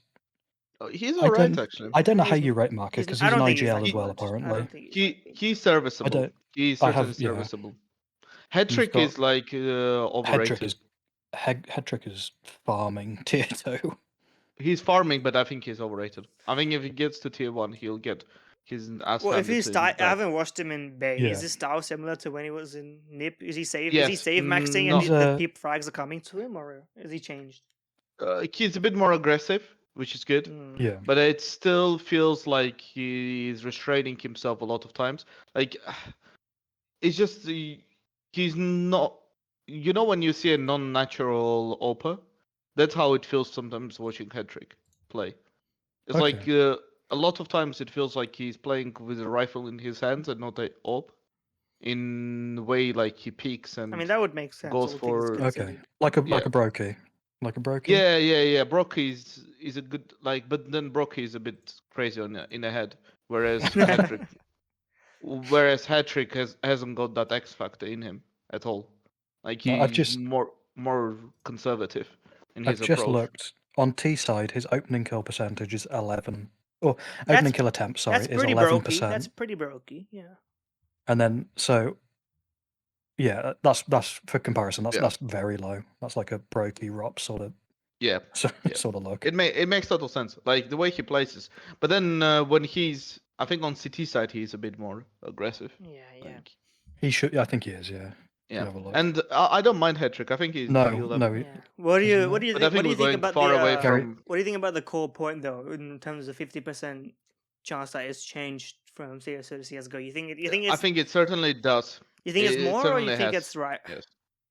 I think it's bank right, to be honest. I think 50% certain roles has to be looked up in a different manner nowadays because you need more aggressive players in different positions than you needed before. And I think the skill set required for players this in CS2 currently is different from what you required in CSGO. And It's currently I true, agree with that. I think that's even your really passive players have to be a little bit like they have to kind of be aggressively passive at times.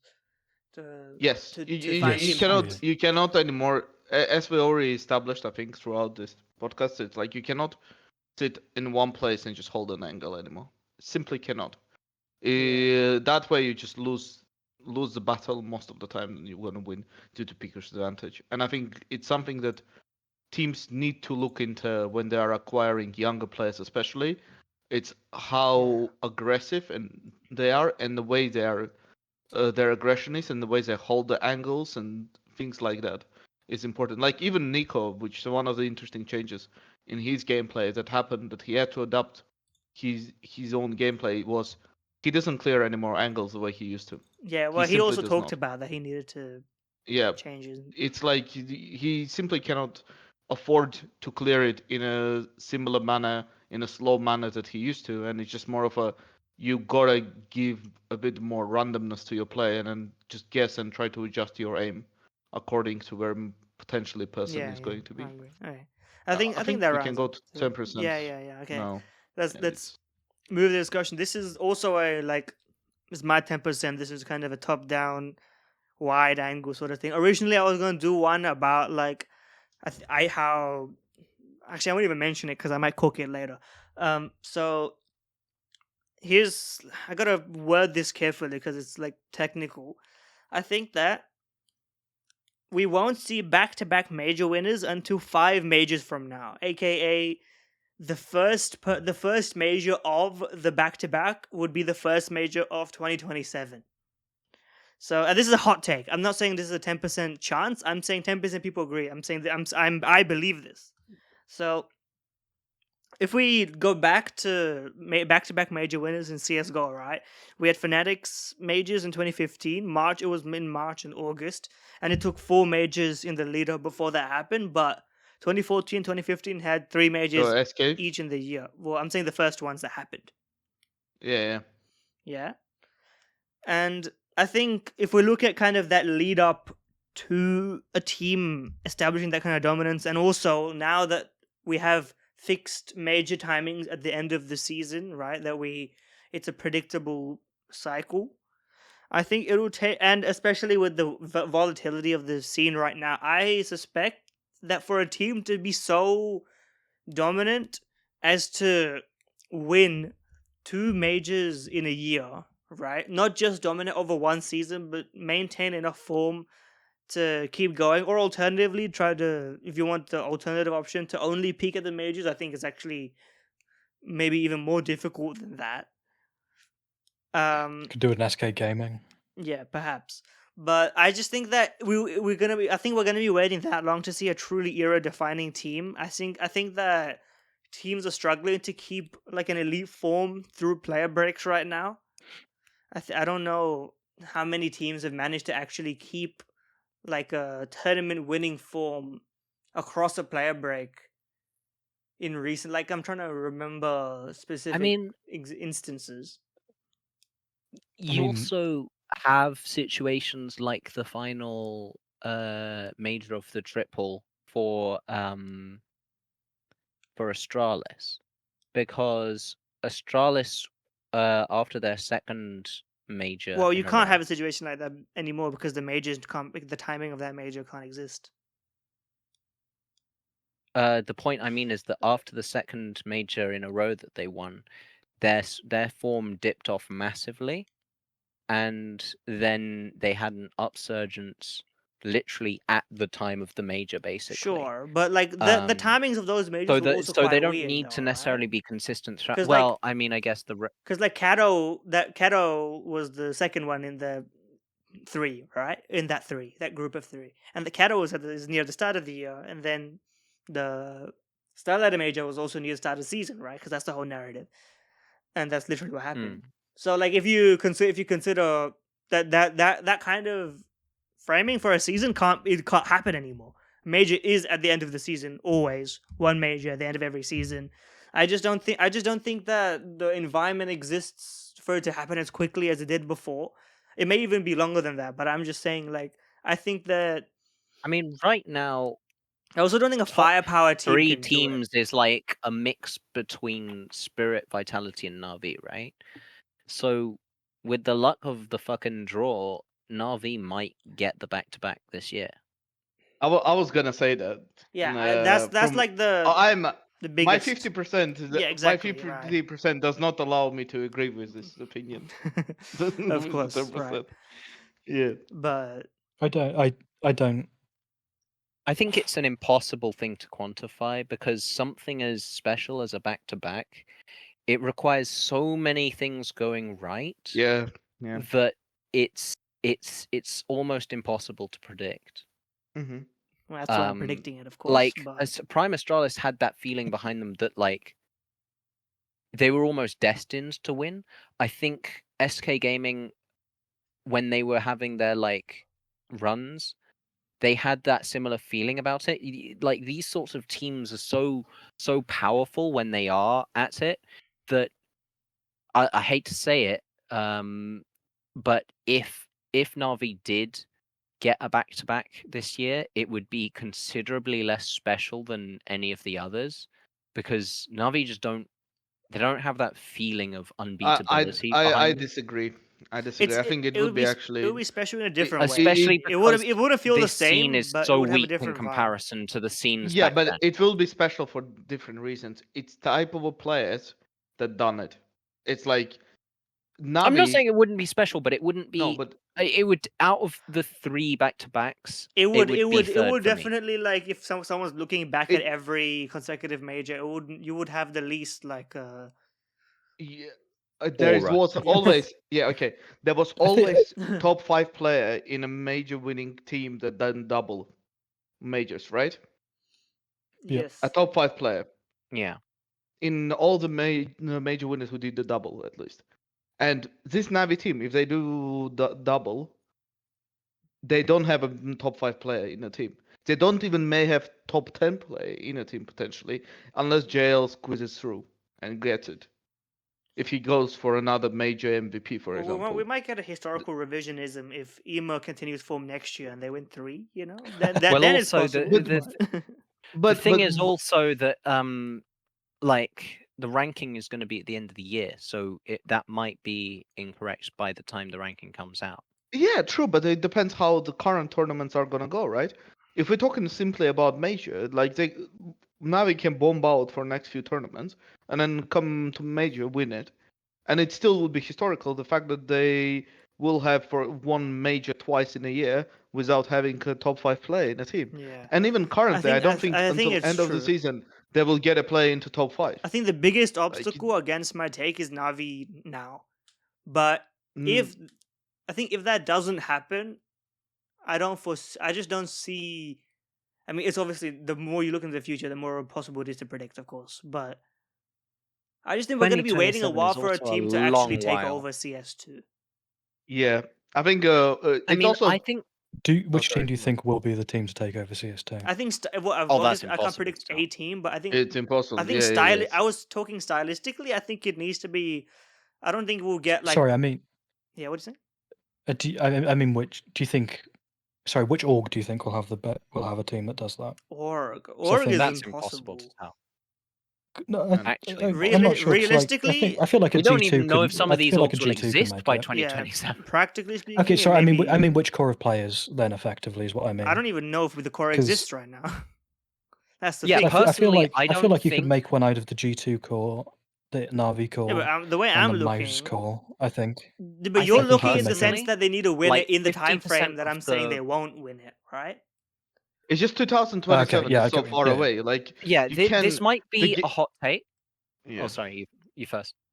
No, I was just gonna say that it's impossible for various reasons, and one of the main ones is how the game will be changed by then. Yeah, You know, okay. Yeah. Look at the it, if only you look at stuff, it, the look at only it stuff we, conversely, right? If you take the inverse, yeah, in the next 5 majors, nobody will win back to back. If you view it in that sense, then it's like no, elements because that you know. it's so random for me. It's like It's too random.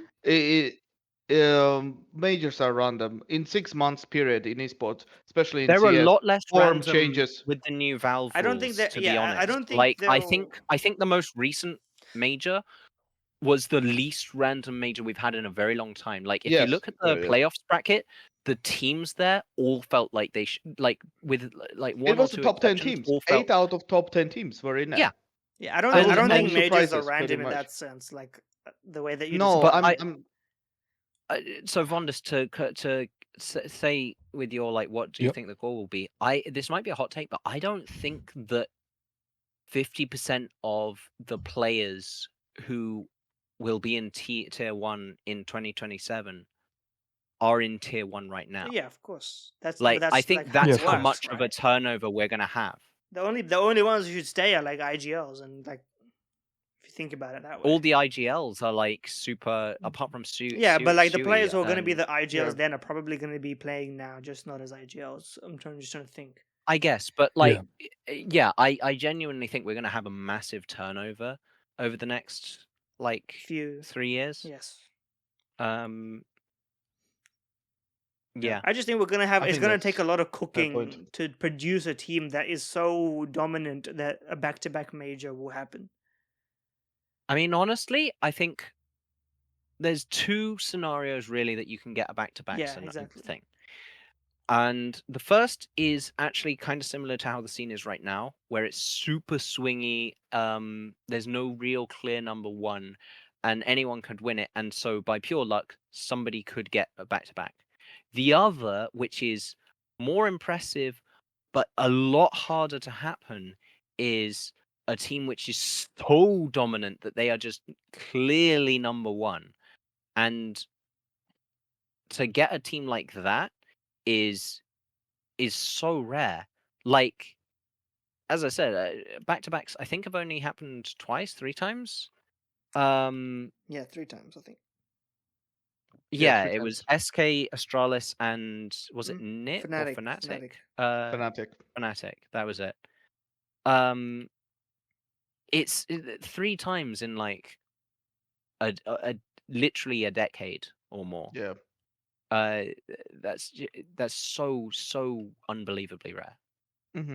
I agree. It is a rarity, and I think the only stuff from perspective of like potential is there will be a bit more established meta and the game will be a bit more fluid by then. So there will be teams will be a bit more prepared for the game of CS2 in like a couple of years, 2-3 years, Yeah, that's what I depending on expect. how well Valve is I- going to be developing also the game. Well, I just think after like 2 years of a kind of circuit that we see in the calendar, you're gonna like spit out some gems at that point. I think. There's a lot of talent to pick up. Yeah, Yeah. Yeah. they need to be polished. In like, Yeah, in a lot of them aren't ready.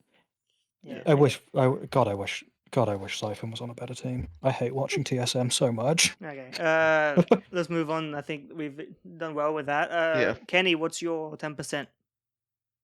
Okay, my 10% is a bit of a weird one. Here we go. I think FURIA needs to keep FalleN. If they do it, and then only change I can see them doing is Cello. And if they do a certain move for Cello for another big star player, they have a Insane. potential of being top 5 team. Oh, Top 5. now I that's think that's an outrageous is your take. my understanding basically you're saying the Brazilian super FURIA team is needs top to 5. keep FalleN. Keep falling. FURIA needs to keep FalleN. Keep FalleN. Get rid of Cello for up and rising younger player. Who's Are got you the Brazilian crack by time. any chance? No, listen. No, I'm not. But I'm telling you because in a recent few events I've been watching Fury play. Some of the stuff they do is correct. Like they play their actual setups and then mid-round calling has been really good. I like how that's become a compliment for Furia. Some of the things they do looks correct. But they're still missing I can outside feel- smokes on nuke, Yeah, and but that's that's been a not a problem. tactical I failure. shit you not for That's half a decade. That team has an been missing individual outside smokes for failure. half a decade. Mate, Yeah, but you can I can't improve be the At this arsed. point, it's their Yeah, brand. make a roster Wonderful move was based on who missing misses the smokes. Wonderful was missing smoke also. He learned after belt from Blade. Yeah, When- I mean, it's been half a decade. Like they're not. I don't know what. Fury's Clearly, doing they with need that Blade. stuff. Yeah, but that is not the actual point. No, being. Yeah. But my actual point is, I genuinely think they have a top 5 potential if they use any one of the rising Okay, stars. what's the from core in your VR. vision? What's the core? It's the same one. It's like you. Besides, instead of Cello, you have another player. I think for me, I'm not like I don't know the roles well for other teams and other strong younger players from Brazil to really make the judgment. But I think from perspective, what I see the problem on an individual level is Cello for Furia. The only way I see this happening is you replace Cello with Donk. I mean, Insane, I suppose, would be good, but then it's like somebody who is able to provide you that firepower to cover up for FalleN in case. And even then, like FalleN is going to FalleN be is bad. surprisingly good, but that's but only because it's surprising that. Yeah. There's something about this Fury team that I feel like if they find the right person instead of Cello, there is a potential of them being a top 5 team. Not maybe for a long period of time or consistently, but there will be like a burst of, I don't know, 6 months. They will be absolutely bonkers. Because they have the players for it to be good enough. I think Skulls is fitted in well into this team and has been doing his job quite well. I think Keserato is Keserato. Like he will very good. Yeah, he's so good. And then Yuri has been okay, but he has dipped a bit. But given that you have a bit more firepower given to this team, the potential is there. It's like, but it's my 10% take. It is a low percentage take. It's just something I can envision in case certain changes are made. Okay, I think the biggest issue with that is the notoriously expensive buyouts for Brazilians. Yes, that's a huge problem. And as someone who watches a lot of like tier 2 players, just because whatever, Mhm. Brazil is one of the hardest regions to scout in because the local teams a lot of them are just terrible. Like actual like EU academy level teams are like a top 10 Brazilian team. Like the local scene isn't isn't that good. So it's quite hard to find players, and that would be cheap, is what I mean then, because Insani's going to be very expensive. Yeah, Insani MIBR would be know expensive. Yeah. MIBR know what they've got there, unfortunately. He's Yeah, I mean, that guy's cracked. Like, So I just just think you. Yeah, sorry, do go you, on. because I missed a bit, but do you so in this top 5 potential, Fallen still AWPing, right? Yes, I think You think he's it's still not? on You think AWP. it's not that much of a liability that he can still make it to top 5 with him AWPing? Yes, Hmm. I think he's not that great of a liability on AWP as people think he is, especially in the recent tournaments that I've seen him play. But I think the biggest issue is Cello for them. The way he's getting caught out on outside lurks and like I don't. him not being able to be an entry when needed. It's just. I think Cello's being used completely. I think Queserato should go back to the lurking, and Cello should go to entry, because when he was on Imperial, he was really good at entry. Yeah. Sorry, no, that's what I mean. Yeah, Yeah. really good at entry. I don't, because Queserato's switched to more aggressive roles, hasn't he now? Mm-hmm. Skulls for some reason has taken some of his roles. Yeah, but that's what you want Kisarato to be. You want him to be your main Yeah. or secondary entry. You want him to go in there. With but the problem is with like his aim, yeah, definitely. yes, you know, but then you want second guy to be somebody reliable that can do the job. I don't know. I'm looking at this team and I see how they play. Their mid-round calling has been genuinely So very combining good. previous takes, Yeah. Zontics from Spirit to them. Fuck off. Can you imagine the state of that team? Oh man. Sorry. We nearly had a Yeah. Brazilian-Ukrainian team. Yeah, that was close that time. MIBR with Flamey and Simple. Yeah. Yeah. Obviously Flamey's Russian, but Simple's Ukrainian. Yeah.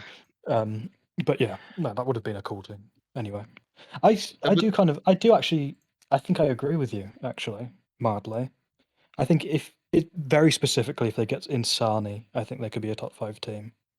Yes, I don't know if because I there's think any other player out there. the rest of the players are good. Like, and the mid-round calling from FalleN has been for some reason much better in a recent few months they've been playing. They've been improving, and also I think they've changed also the coach. I think the current coach is different for FURIA. I'm not entirely sure, obviously, the impact he has for them outside of server. FalleN is quite famously uncoachable. Yes. Well, they he's can get genuinely just Zeus said, back. I don't need. What's Zeus up to? Don't coach, get coached. I don't no. I don't think you cannot. Yeah, I think they just need, instead of Cello, they need somebody with a bit more firepower, more firepower, not just a bit. And then it is possible, I think, for them to crack in top 5. But it's a low percentage play, anyways, because it's like as I said, it's my 10% take. I think 10% is fair, yeah, because I just that's top about the 5 amount of is faith I have in a team getting to top 5 with FalleN's level of AWPing. Yeah, I mean that's pretty much my take. Because like it's not impossible. I'm glad Wonders you are on my side though. I'm glad you're on my side. No, very specific. If they need to get one. They need to get Insani. I don't trust them with FalleN otherwise. I think they'd have more of a chance if Cello and FalleN had brought in like Bigger Zero and Try or something like that. But Bigger Zero's never leaving pain. I just remember somebody saying like Vinny and Henny. Well, they're not on the same team anymore, so that's definitely Hesseltine. That's a Hesseltine move. Yeah, I can't remember who it was. Well, you can get Henny and Code Zero.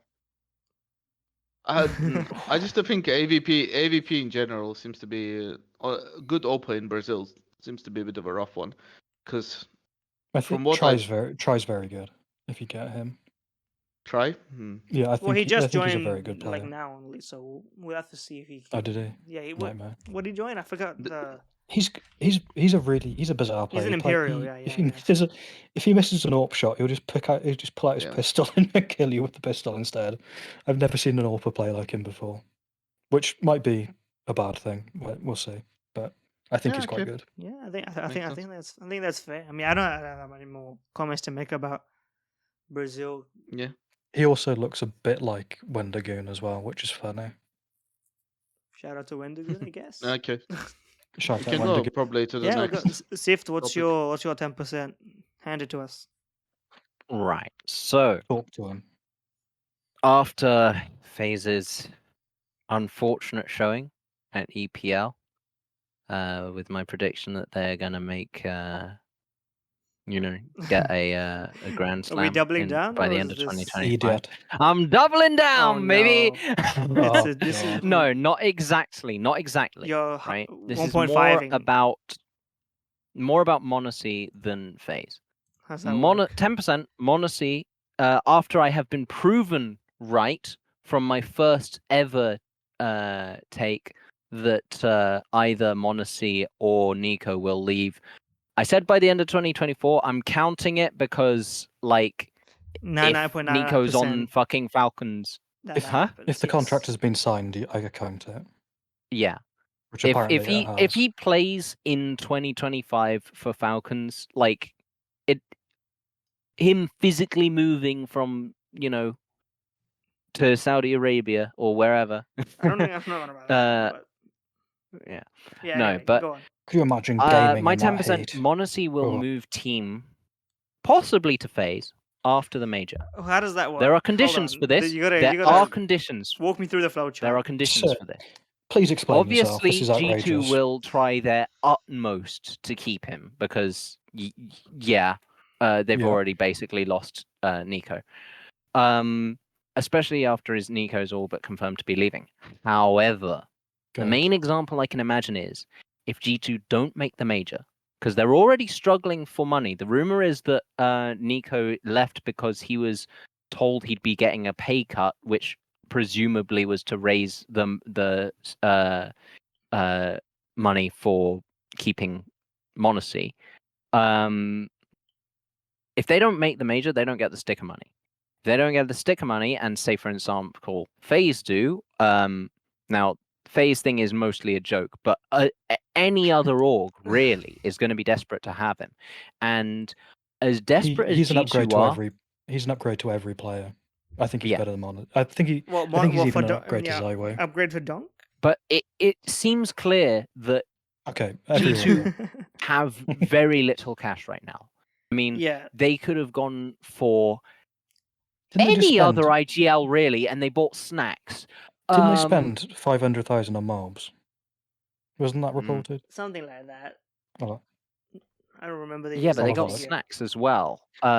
So I imagine that they spent most of the money on Malbs, and they can't be having much money left, right? Especially if, like, as I said, the rumor is that Nico was offered a pay cut. If you have Nico and Monacy and you are offering Nico a pay cut, you don't have enough money, right? Because those are the two players which you would cut every other player's paycheck first, right? I don't know, man. I don't know, because this is only speculation, but from what I've heard, people like ZywOo and Nico are on like 80 grand a month. I think someone said ZywOo was on 80 grand a month and he's the highest paid player. So I would imagine Nico's a bit beneath that, but like that sort of money is absolutely outrageous. Like, I can see why they'd want to cut it. Yeah, I don't know where. I don't know where the 500k thing comes from. That might have been both Malbs and Snax. Maybe. From which 499,000 was in the Malbs, and then 1,000 was Snax. It might I be don't know. I can't. What it was. But anyway, what is your can't see where actual it's like? But realistically, I 10% think Nico still has a 1 year on Monacy will his move contract, team. right? Like, he's got to be feeling. I think like after the major, to be clear, but he's got to be feeling somewhat disenfranchised with this team. Like, fucking Snax. Is there any information? No information. No, but I'm pretty sure Nico's one is 2025 until end of the 2025. But I mean, the thing is, he could be bought out, Yes, right? Yeah, no, but apparently the contract runs out at the end of the year, doesn't it? Monacy's or no, Nico's? no. Nico's. No, Nikos is 2025. I remember Janko saying it Oh, is it? in one of Okay. the podcasts. It's like in the He middle or said somewhere. Okay. It's Yeah. not at the end of the year. But Speaking of, I'm not going to bring that. Never mind. I don't So- know. 10%. I just I don't. don't. No, first of all, I it's ju- I almost just- nobody can I mean, afford I to could- buy out Monacy. I don't think. NaVi I mean, that's can do it. Yeah, but will they? But they Falcons won't the do it. reason probably I can. was saying Falcons FaZe can is do it. more sort of a personal hope, not because I want FaZe to I succeed, mean, FaZe won't do but it because Carrigan is able to upgrade every. You see it historically. it's more, I Every feel like it's single more player likely who's that played G2 buys Carrigan. That's a wild Oh, thing. God, I don't that'd think be FaZe so are going to good. let him go. Hmm? I don't know. I think he might just I don't go. know. I don't think I it think they might. I might. don't think it's. I think he'll just be like, I'm about But, to retire. like, Let me play with Monacy. Do To you be- even think I mean- Snax is gonna be part of this team after No. the major? Though? No. He's Heck gone. no. Like, What if he we're talking- stays I think- and he gets off IGL? No. I'm No, not even thinking in a worse. good way. I'm thinking in a bad way. You could get an Mate, academy I watched- team I watched a- player and he'd I- be better. I Well, watched G2 a has an POV of academy Snax now, this right? morning. I They watched a do? POV Only of Snax just. this morning, and I think frankly, they I feel like I should bill you for my time because it was horrific. He was so bad. He was. Oh God, it was. Atrocious. Like- yeah. He Anyway, was like watching a tier 2. He was like watching a bang average tier 2 player. Well, that's what he was But doing anyway. this is what I mean, right? But Which is I just awful. don't think Awful that's. for a- I Awful for a title contending I just think team. it's less than 10% because the only I can see that. because the thing is, I think that Monacy won't leave for anything but a native speaking team, in my opinion. I just because I mean, think they I think already they- don't speak Russian in G2, do they? Yeah, that's my point. I think They and speak I don't think there's English. I don't think there's an org out there that has the money to spend to buy out. Apart from maybe Spirit can maybe afford it because they got that Dota money, but I don't know if they had that much money those in the first place to buy out I mean, Monacy. I've said it before. Unironically, you get Monacy to AWP, you get Yes, Shiro but to that- rifle. but, like- You get Shiro to sorry, the other way around. You get Shiro to AWP, you get Monacy to rifle. I And completely secondary. disagree. Yeah, it's, Well, I because Shiro's a wouldn't. pure AWPer. I think He's Shiro much is worse on incredibly rifle. overrated. It's probably true, but that aside, I just don't think that. I I don't think they're just gonna don't go think for it in you the first ever place. There is no Right. one who should be putting Monacy out of AWPing. Yeah, but I You just just like, cannot. I think that he's gonna stay. He's gonna get paid a lot of money on G2 because that's the only they're gonna spend all the money to pay him a lot of money. I think that they're gonna try their best to build something around him. I don't know what they're gonna do, but they're gonna try. I just don't think that the only other way that he leaves is if Falcons buy him after they buy him. Yeah, which seems to be the case. I Yes, think which- I don't think he would go to Falcons. If he's gonna go, if he wouldn't go to um, Falcons, then he's not gonna go anywhere. Because realistically There's- speaking, I don't know. I mean, where's he gonna go if he's not it gonna go to depends Falcons? on his perspective on the game, right? Like, Yeah, but if like he his wants perspective is to only as important progress as and the technicalities allow for it, though. he's 27. Like Nico. Monacy is not Oh 27. no. I'm not. I was thinking you were talking about Nico still. Sorry. Oh Evan. no. Yeah. No, was like- Nico's going to Falcons. Yeah. I I think don't think Monacy is. Monacy is a tough one because I don't know what his contractual moment is at the moment. Like, is he contractually how many I'm gonna years? he's I'm got gonna in- assume I it's a would buyout imagine- situation because you're saying after this major. If it's not a buyout Yeah. situation, he'll definitely leave.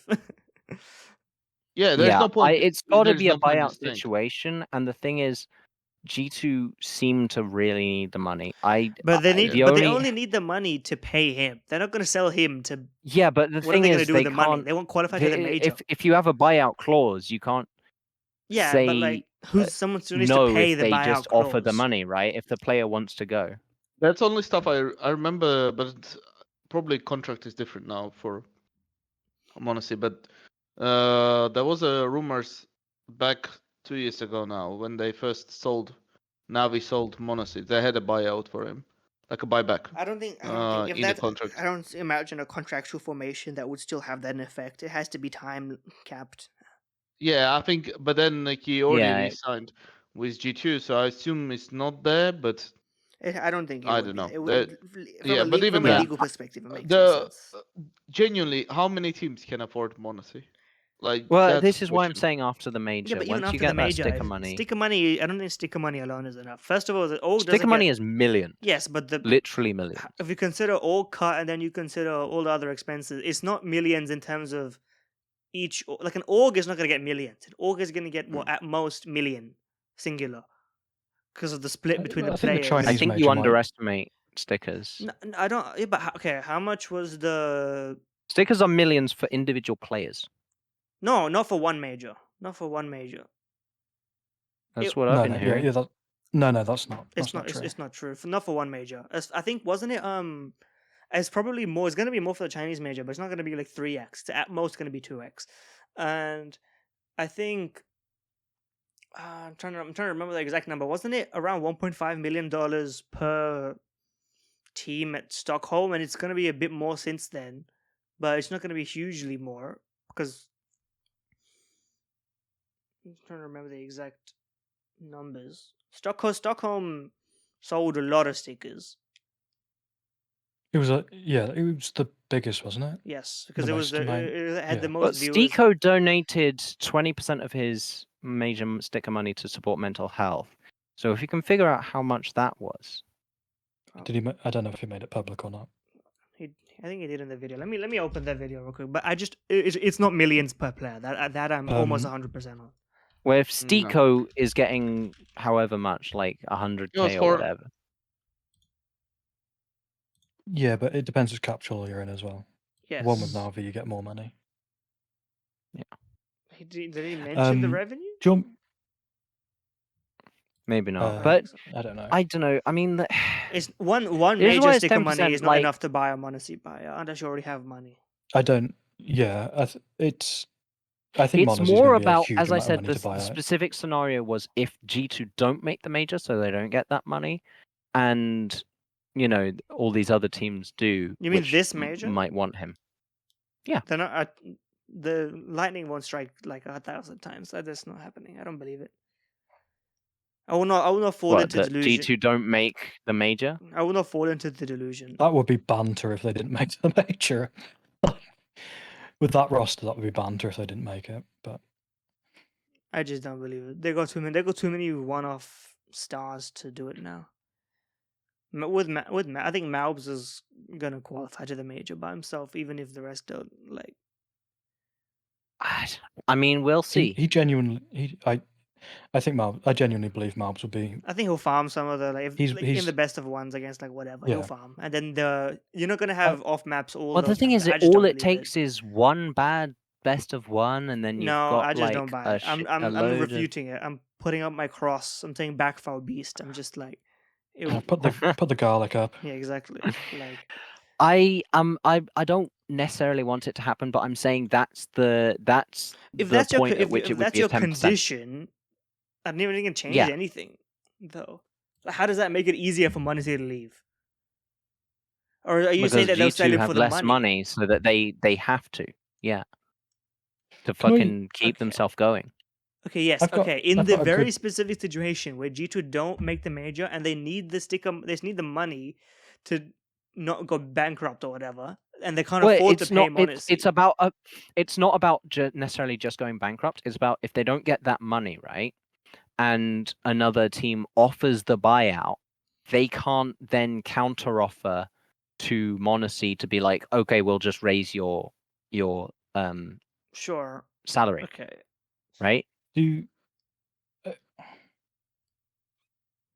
I've got a good. My 10% point sort of fits into Yeah, warping. yeah. Do you I want me think to- I think we'll pivot. I just don't 'Cause- think 10. Yeah. Maybe in your specific situation where G2 don't make the major, maybe 10%.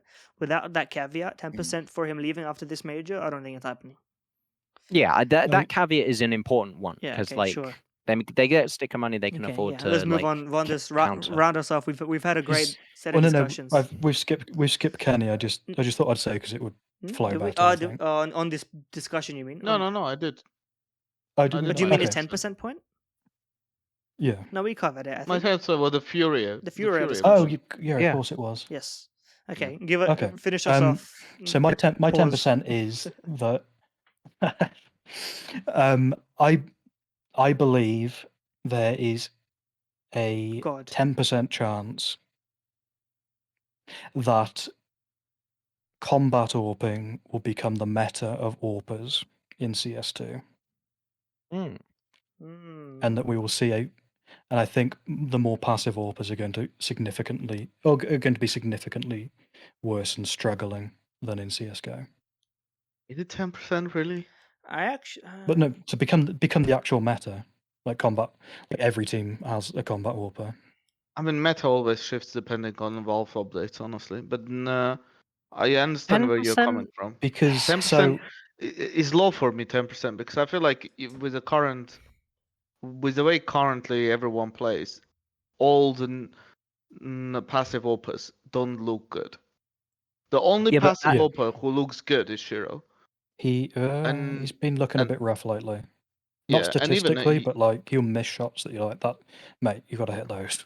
Like, well, this but- is what I'm saying about it feeling weird. Like it's almost as if this is why I think like Yeah, I don't know if it's like a change with the counter strafing, but like Sure. sometimes it feels like it's easier to hit shots when you're doing those aggressive peaks compared to like Yeah. just holding an angle. so, I but agree. in terms, But yeah, so let's let Fun just continue. in terms of the combat AWPing, the reason why I think the reason why I give it a chance of becoming the actual meta is because if you look at the most impactful AWPers, not necessarily the best AWPers, most impactful AWPers, I would say right now we're like Monazy, fucking maybe Ultimate is up there actually, if he continues this shit. But I think True. if you look at the impactful Brokey. AWPers, Wrinkle is another one, Brokey is another one. Brokey? If Brokey has been Brokey's- good in CS2. Is that It's just is Yeah. that true? the Hold whole on. Woxic has been I think Woxic has been better Has recently. He's Brokey not been good. He's not good? great, but he's been better recently. I think Torzi is underrated. I think he's not as much of a combat AWPer, but still slightly. I think James has dropped off a huge amount. He's not he's very much a traditional AWPer. Device has dropped off a bit. Some Pious as well has dropped off. He's more Brokey has he been was more of a insanely up passive and AWPer. down. But Yeah, I think He's down. but that's Like Brokey. his last 3 events at LAN events at 1.04, 1.05, 1.09. I don't know if it has like for an AWPer. I don't know what the barometer Okay. for AWPers is nowadays. It's kind of tough. Genuinely, I mean, I've said But- it many times, but I think Brokey is a better rifler than AWPer, or at least a more consistent In rifler CS:GO, than I AWPer. would say he was actually he's pretty good. More consistent More consistent, specifically. yeah, but we don't not know better. that, do we? We don't know how consistent he is as a rifler. He hasn't been a rifler for so long. Every time I've seen him rifle, Yeah, but if he he rifled all the time, se- maybe those AWP whiffs would become rifle whiffs. Think about it. yeah. Yeah, okay. I think we'll see. Um, We'll see some players. I think we'll see some players rise up who are aggressive opus. That's why it's annoying also to watch certain. Like I think that's why James has a massive drop off. We have kind of established. I think certain players who used to hold angles with AWP is just not any more viable strategy. And who are the top opus at the moment? Basically, Monacy by himself at the top, and then you have I wouldn't go Rinku number wonderful 2. Shiro. But... No, but yeah, but then all the aggressive opus are showcasing what needs to be done to gain that advantage. True. I would say I agree that I think it's gonna become an even split. I don't think it's gonna become the meta because I think there's gonna be a better way to play passive. I don't think it's gonna be like so one-dimensional that being combat AWPing is the meta. I feel like I mean, in we're only CS:GO, just starting to see you see smokes AWPers miss being more used sitters. properly. Missing more. I think you see more in CS:GO. I think you see AWPers miss more sitters than you did in CS:GO. Yeah. Yeah, it's true, but I I do also think they partially might think just that's be due to the more changes to the AWP. yeah, more uncomfortable. Is the flashbang statistic still down? I haven't kept up with that. I think 'Cause that I would- did I think like a month ago I did like Because you did want to. I did quick rechecking and it hasn't gone back up. But it may have Okay, changed in like 'cause- recently. But like a month or two ago I Yeah. checked and it hasn't gone back up. because that would also obviously benefit AWPers, fewer flashes being thrown. But because as well, I think like just the game is more aggressive now as well, and I think the AWPer needs to do that. But I mean, I still think that the game being more aggressive is due to the scene still having quite poor strats in comparison to what they should be. do you think that's? Do you think that I just think if there the is if the room for a strats are passive AWPer in like a system. I mean, it's why whenever you have like teams which are maybe not so great at IGLing, they're usually when you have new teams, they often catch like CTs off guard, because it's why Eternal Fire is so good at best of ones. Like they're hyper aggressive, right? But as soon as you get it into a long-term strategy sort of thing, they fucking crumble most of the time. Yeah, I can see that. I can see that. I just like I think in a world of a lot of aggressive rifles, I just think that we don't have the advanced setups right now for a passive AWP to work. I think that do you think the it should be a way to construct like CT sides with the riflers to like make their space. I just don't think that it's. I think that it will continue to be possible, even if aggressive AWPing, like what you're saying, is good in its own ways. bear in mind aggressive AWPers do hold passive angles as well. Like it's not, Yes.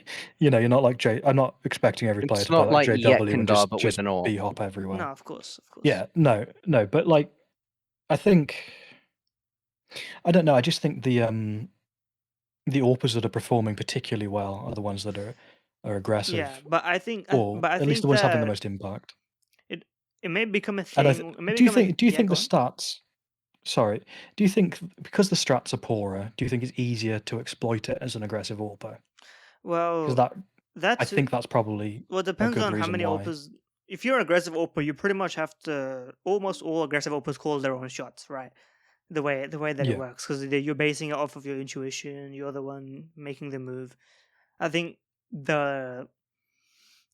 that's what's separating it right now, is that very few players would to be a great aggressive AWPer and to have that intuition to call your shots. I don't think very many AWPers have that instinct in CS2 right now. Like they don't have it at the level of like the best do, and that's what's separating. I think it's gonna become like a tier differentiator, perhaps, where like if you want to have an AWPer in your team, it's gonna be easier to have an AWPer who's gonna play more passive, more into your system, and then the aggressive plays are like telegraphed and like planned for rather than based on intuition. Like I'm thinking like what Wonderful does. I watched the Nuke game versus Carl Ultimate's demo.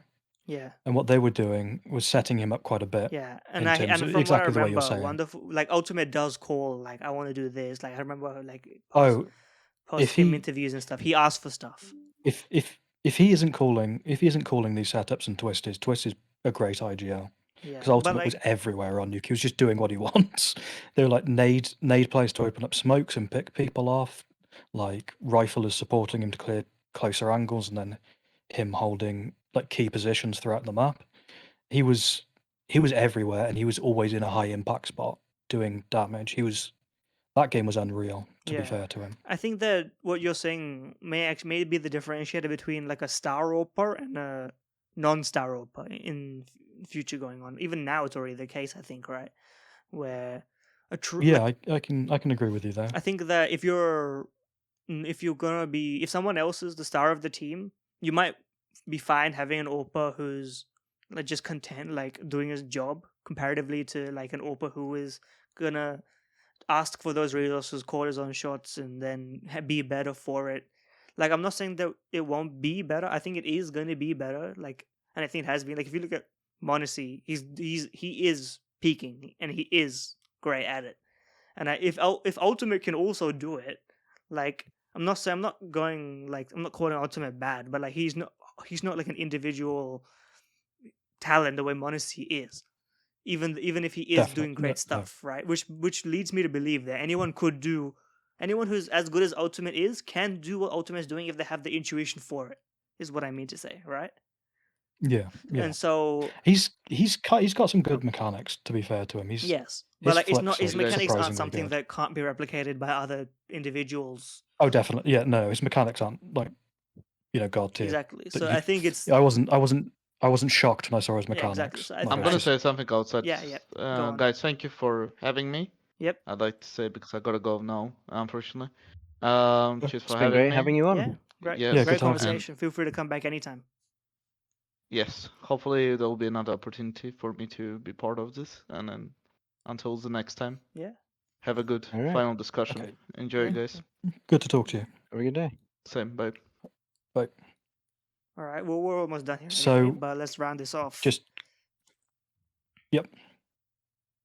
I wasn't going to continue. I was waiting for you. okay. I would do very quickly. Yes. Just to sort of force the point. I think aggressive AWPing will become. I think there's a 10% chance that it will become the meta and effectively just required by AWPers in the future. But the reason why it's only 10% is because I genuinely believe Valve are going to do something about the Pika's advantage and the sort of weird models that sort of just like Michael Jackson PQ or whatever. I think The that's going to sway, help a lot of yes. passive That could AWPers. be changed a bit. Yeah. I Hey, think that would just help a wait lot of for passive Valve AWPers. to add the grenade launcher, you know? Dear God. I still Oh, listen. don't give them ideas. They will. I believe. I have a strange belief. They got to add a new weapon at some I point. have right? this is on the same level as Zipnik's coaching Astralis tier belief that they're gonna add a new grenade that you're gonna have to equip in your loadout. There was What sort- rumors. They were data mining, and they saw a grenade Yeah, but I which was think that was for possibly just going to something be used else, for yes. danger zone, but it effectively gave like wall Yeah, hacks but they're for not gonna like a add that very one. small The area. pros would they would go insane, rightfully so. For Mate, once, could you they would go imagine? insane. So Imagine how I'm not good Donk would be saying with a it wall should hack. happen. I'm saying it's yeah, I know You know. it exists. Yeah, I think it existed in CS:GO. No. it was in danger zone. I'm pretty Yes. sure. Yeah. Well, I think that rounds it off. Rounds up pretty well. Thank you all for coming on. I think we was probably I think this may be our longest episode. Yeah, but the conversation just kept going. Probably. You know, I think this. Oh, you're missing the best weapon they could add. right. Bring back the night vision goggles from Source. Ah, yes, Oh, dear. because those were so relevant to the gameplay. Very important. Sorry. Very crucial. Very crucial. But yeah, I mean, I think that as a like meta conversation, I think this is like the strength of the show is that you use the format and then we just immediately start diverging into different stuff. just cover everything. Yeah, you bounce around everywhere. I think that's the strength of it. But yeah, I think that's a great place. It's a great place to stop. I guess if someone watched all the way to the end here, I guess if you're not subscribed at this point, I feel like that's like you've lost your own time at that point. Although I guess if you subscribe to it, you just end up getting a bunch of random Deadlock gameplay videos instead of this podcast. But that's God. And hit the bell. So true. Hit the bell so that I do actually. I think I've been uploading every day something. It may be slop, but I have been. Don't talk you're really selling yourself here. Oh yeah, and hit the bell. It might be slop. Don't talk yourself down. Well, some of it is terrible Deadlock gameplay, to be clear. But I have my best games off stream, as I like to say. But anyway, that's me too. I have my best games when no one's looking. Yeah, we've the non-recorded parts of the podcast. That's where the real quality steps up for sure. But yeah, I think that takes it. The like and subscribe. I guess I don't know. I can't think of any more cringe things to say. See ya. Hello.